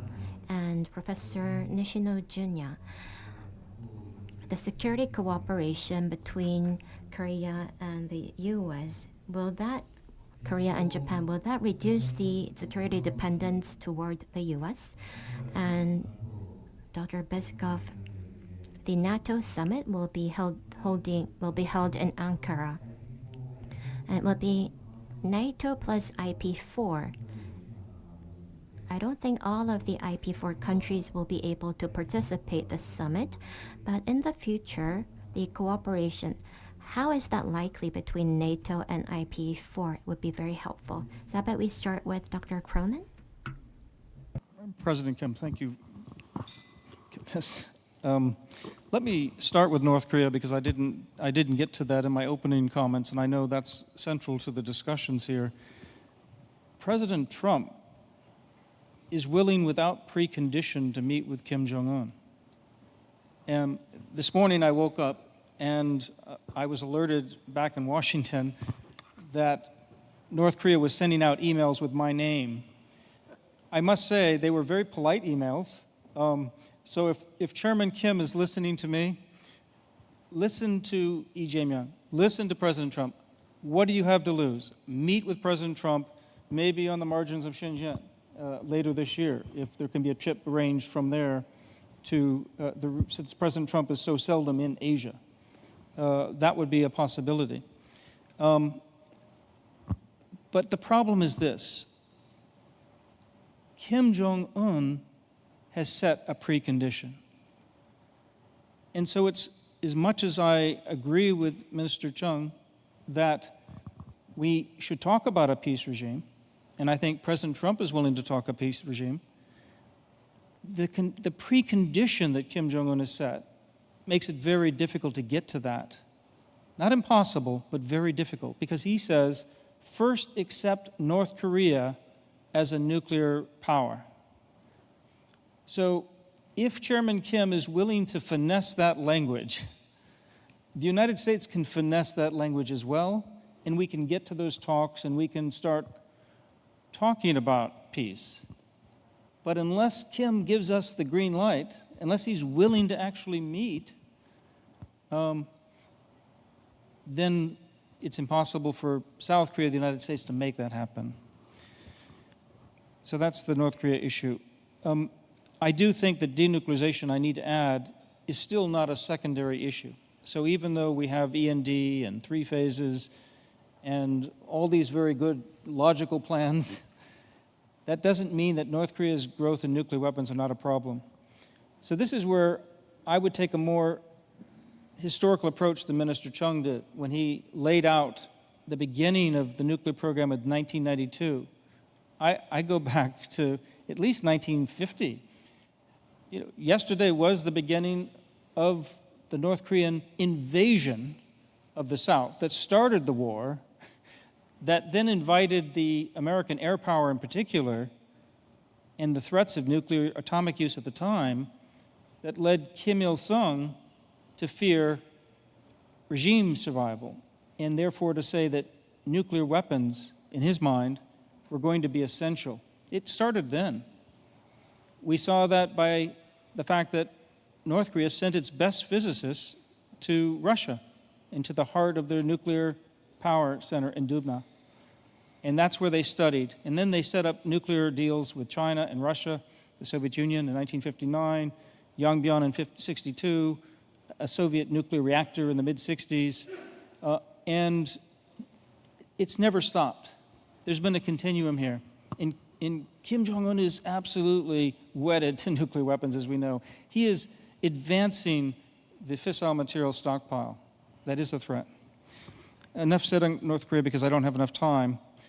On China, I think the opportunities here that the two leaders have set up on strategic stability, I don't call it a strategic détente, but I think a tactical détente is not a bad thing. Wang Yi actually, before the meeting, said, look, we're not going to change each other's mind, but if we can lower the temperature and have a better tone of working, that wouldn't be a bad thing. I think he's actually right. Maybe we can do more than that with two issues. One of them is artificial intelligence, and I think the two leaders have started to talk about opening up an opportunity because we could both be inadvertently threatened if we can't get a grip on the technology that's emerging with AI. Secondly is in dealing with nuclear arms.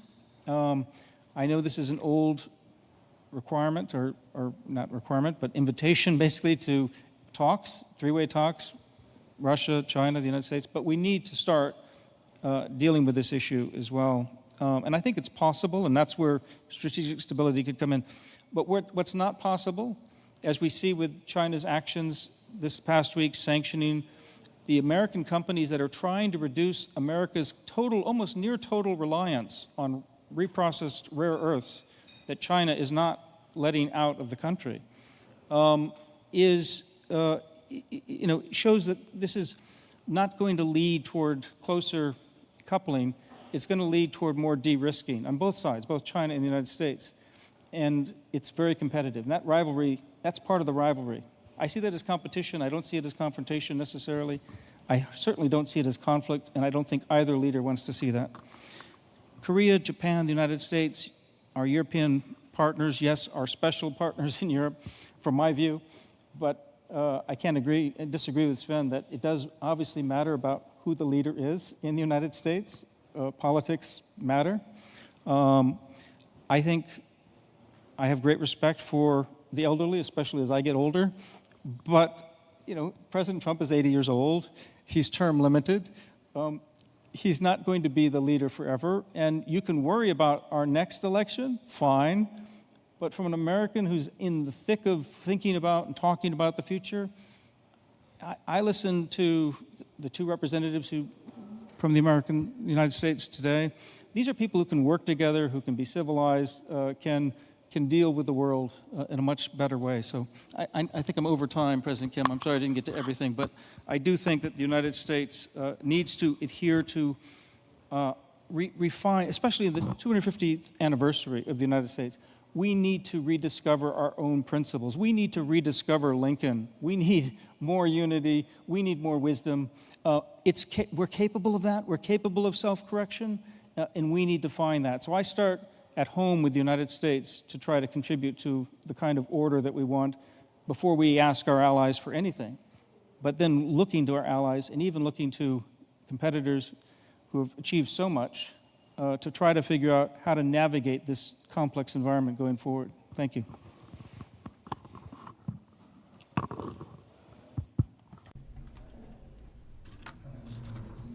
I have four points.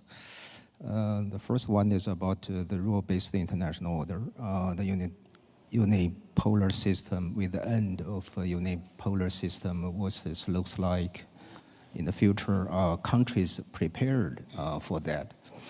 Frankly speaking, I don't think China has prepared for a world, after the U.S. hegemony. China want to do something, as Simon has mentioned before. The 4 global initiatives sounds good, but could be kind of abstract and hard to grasp, to know what this really mean or how to implement that. But I think that's the first stage of China want to do something and put forward this kind of things and try to implement step by step. That's the Chinese way. The slogans and the principles came by the first. So I don't think any country has been prepared for a world, after the hegemony of the United States, American hegemony nowadays. So I think it's in turbulent, kind of chaotic. The hegemon don't want to provide those kind of international public goods, and nobody has well prepared to take that kind of responsibility.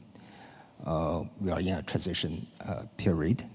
That's the first thing. The second thing, what kind of role ROK could play in, what kind of desirable role?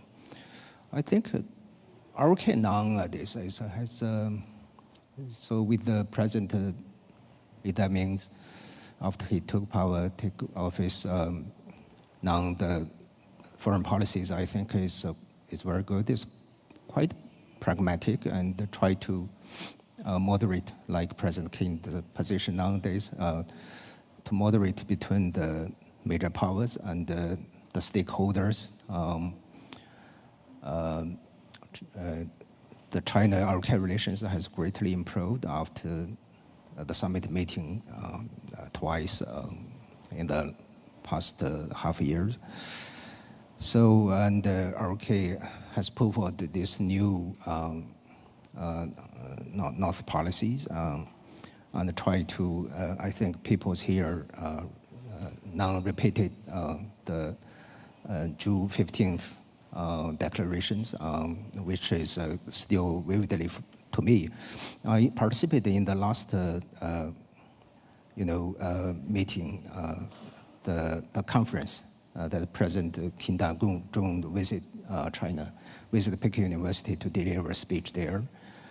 He passed away later, and I can sense his those kind of feeling. We can understand those kind of feeling as a nation. So the unification and those kind of issues want to see a good relationship of North and South. China want to say that. If you look at China, we made every effort to try to stabilize the North-South relationship. DPRK is our kind of alliance forged in blood during the war. It's a pity we had that kind of loss, killed hundreds of thousands of people, including Chinese voluntaries and American forces. So it's a tragedy. So we don't want to see that repeat. So in that sense, China want to be an honest broker between the two Koreas to keep stable, to reassure both sides, you can have a good relationship. So in that sense, I think President Lee Jae-myung has played a very important and unique role here. He's very friendly to China, but also keep good relations with Japan, with the United States, with President Trump, and not so many leaders could do that nowadays. So that's the unique role of South Korea. I don't want to say China. The ROK takes sides and changes position again, in the military alliance system, because it's essentially military alliance is exclusive. essentially. If you that kind of trend got strengthened, it will be hard to stop, and it will be hard to control. And thirdly, China's points of views on the NATOization, the military alliance. Yes, it used to be, the alliance system used to be a hub and spokes, a bilateral security alliance system. But there are some changes in the past several years, like the AUKUS, like, get networked and the strengthening of defense cooperation between ROK and Japan. We don't want to say a kind of NATOization. That means the bilateral military alliance got into a kind of a multilateral military alliance like the NATO. That means a strengthening of the military system. And there will be more factors that's hard to control in the future, maybe the new dynamism of the alliance, the new alliance dynamism. But how to do that? I think Patrick has mentioned put forward a good ideas. Maybe during the summit meeting of the APEC, we can put them together. So President Putin, President Trump, President Kim, Chairman Kim, and Chairman Xi, President Xi, they can put them together to have a good discussion about this. Why not? If they like, we will happy to see that kind of a gathering happen. China want to play a constructive role, generally speaking. And the fourth and lastly is how to do, regarding substantively and really improves like U.S.-China relations. I agree, and including China relations with the ROK and also Japan, maybe. Our AI cooperations and arms control, I think it's good ideas. I think China should do that, personally. We should learn from the lessons and or experience on the lessons from the Cold War.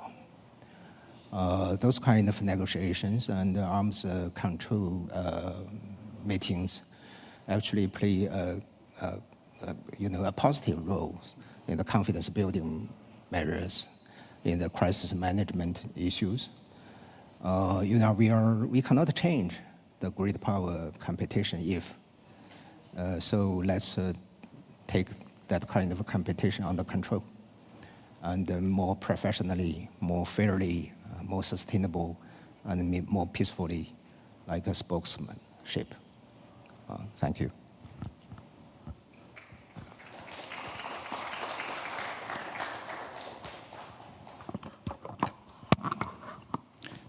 네, 한국어. Let me speak in Korean. So the president asked us to be very straightforward, so I have the courage to do so. So you asked about Korea-Japan security cooperation, and the Japanese government is making an effort to pursue AXA, the mutual military support agreement, and the Korean government seems to be quite passive, and the president also mentioned he understands the need currently in February 8th, but due to financial stability, it will be difficult. And Minister An also mentioned that there were discussions, but it won't easy. But personally, I do believe that AXA will be concluded. So I know that Korea is passive and prudent, but for the past several years, when you look at the survey on the general public, most of the people do support the mutual security cooperation between Korea and Japan. And depending on the respondents' political preference, there are some differences. So the conservatives are more in support of AXIA, and the liberals are less. But overall, there's a strong support for AXA. And AXA is about military support, supply support agreement. And it says when we, to be able to supply military supplies but among 3 countries, it's about laying down the ground for preparation. And it's the same with GSOMIA. So it's not about what kind of information or supplies will be exchanged in which way. So they're just trying to provide the legal support and lay the groundwork. So it's not about the specifics.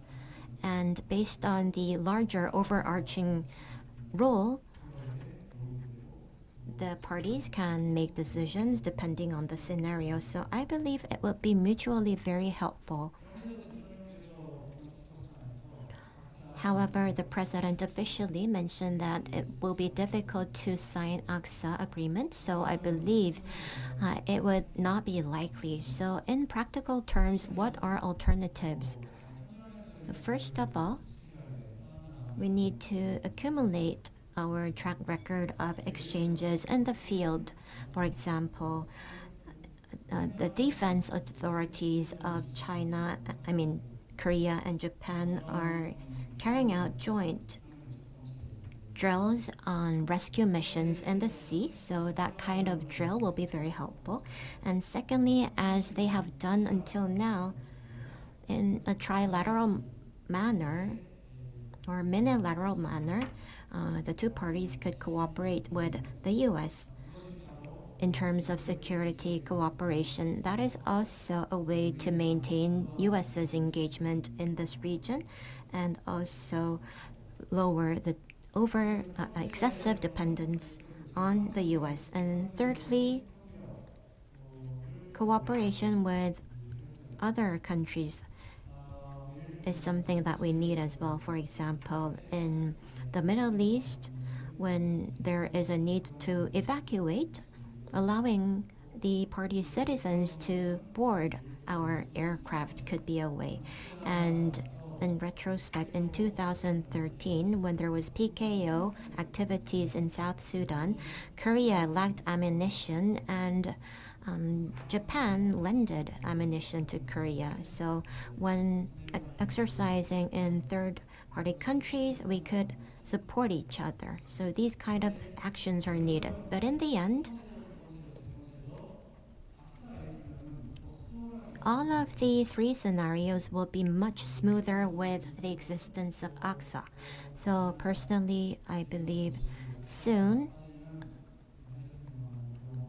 I hope Korea could come up with a Korean-style ACSA, at least. And on how to maintain rules-based order, well, it is an important issue, but Korea signing the CPTPP is something that Japan continues to desire. Of course, it's a trade agreement, so there are sensitive issues related to agricultures and fisheries products, but CPTPP is not merely a trade agreement, but it's about building a new order in this region and maintaining the rules-based order. So this is some parts that 2 countries could work together. Thank you.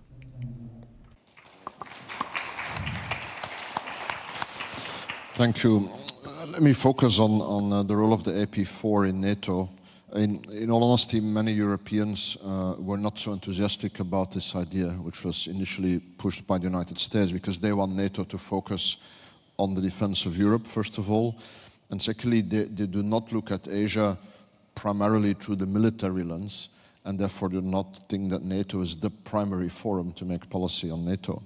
So if the current trend continues, which is that the US pushes Europe to take more charge of NATO, and if the Europeans live up to that, and if we would get a sort of Europeanization of NATO, then I don't expect that the AP4 within the NATO framework will continue to play a big role.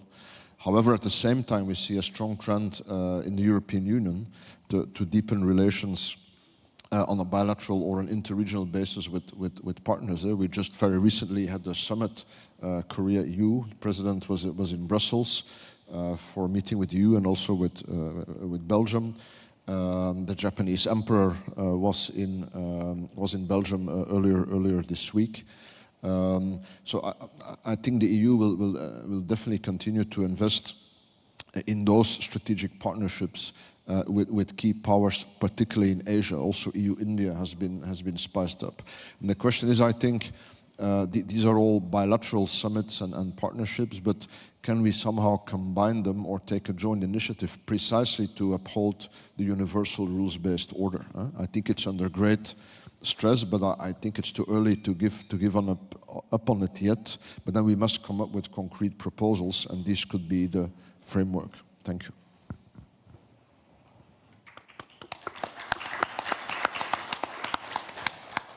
네.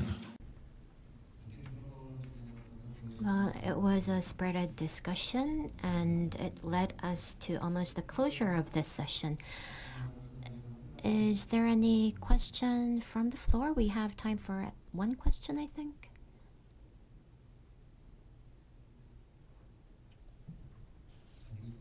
Please introduce yourself.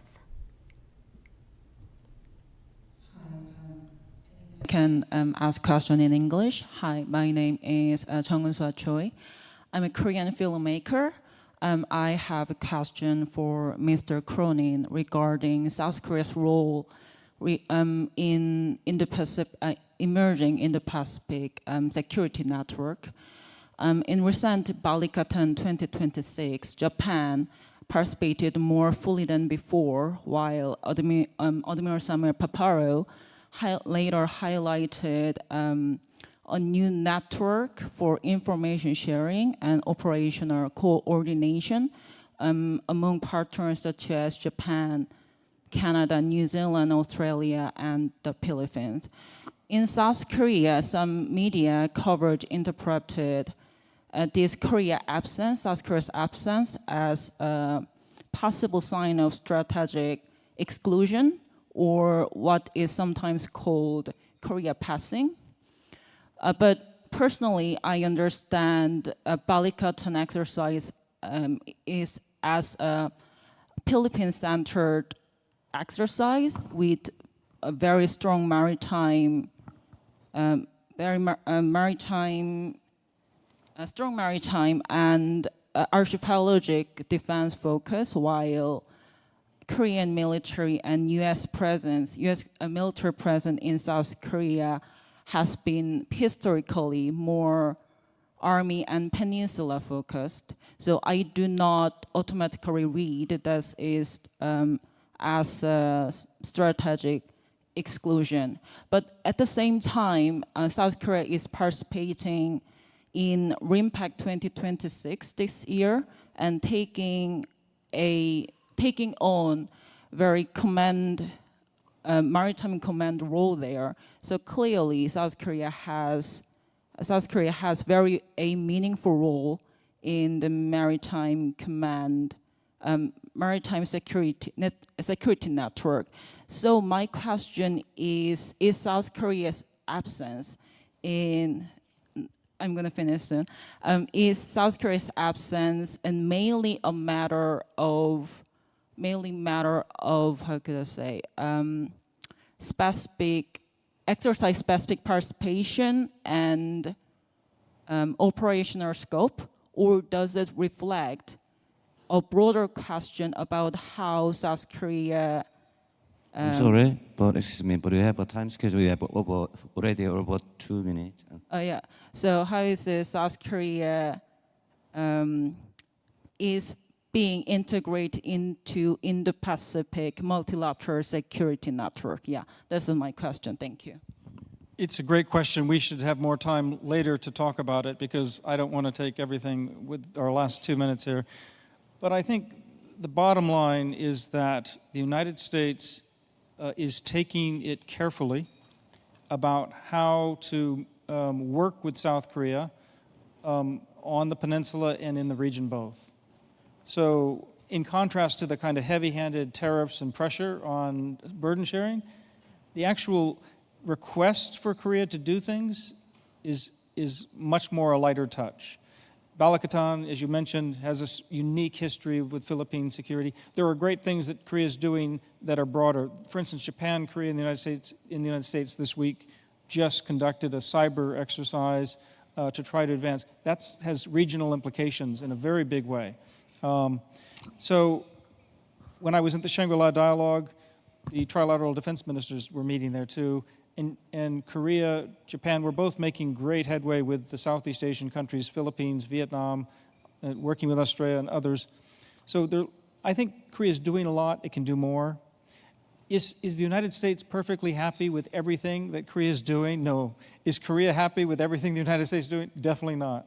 So there's room for improvement, but I don't see any particularly big barrier between continuing this incremental cooperation as it makes sense for South Korean interests and as it makes sense for regional security and stability. Thank you. 네, 감사합니다.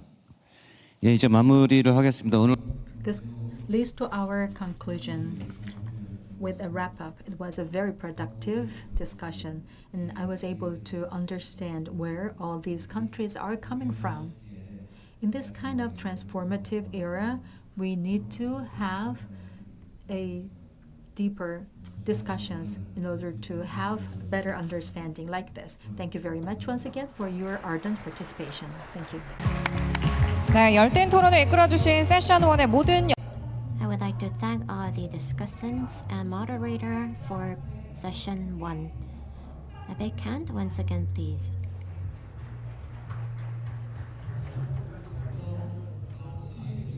We will take a short break now.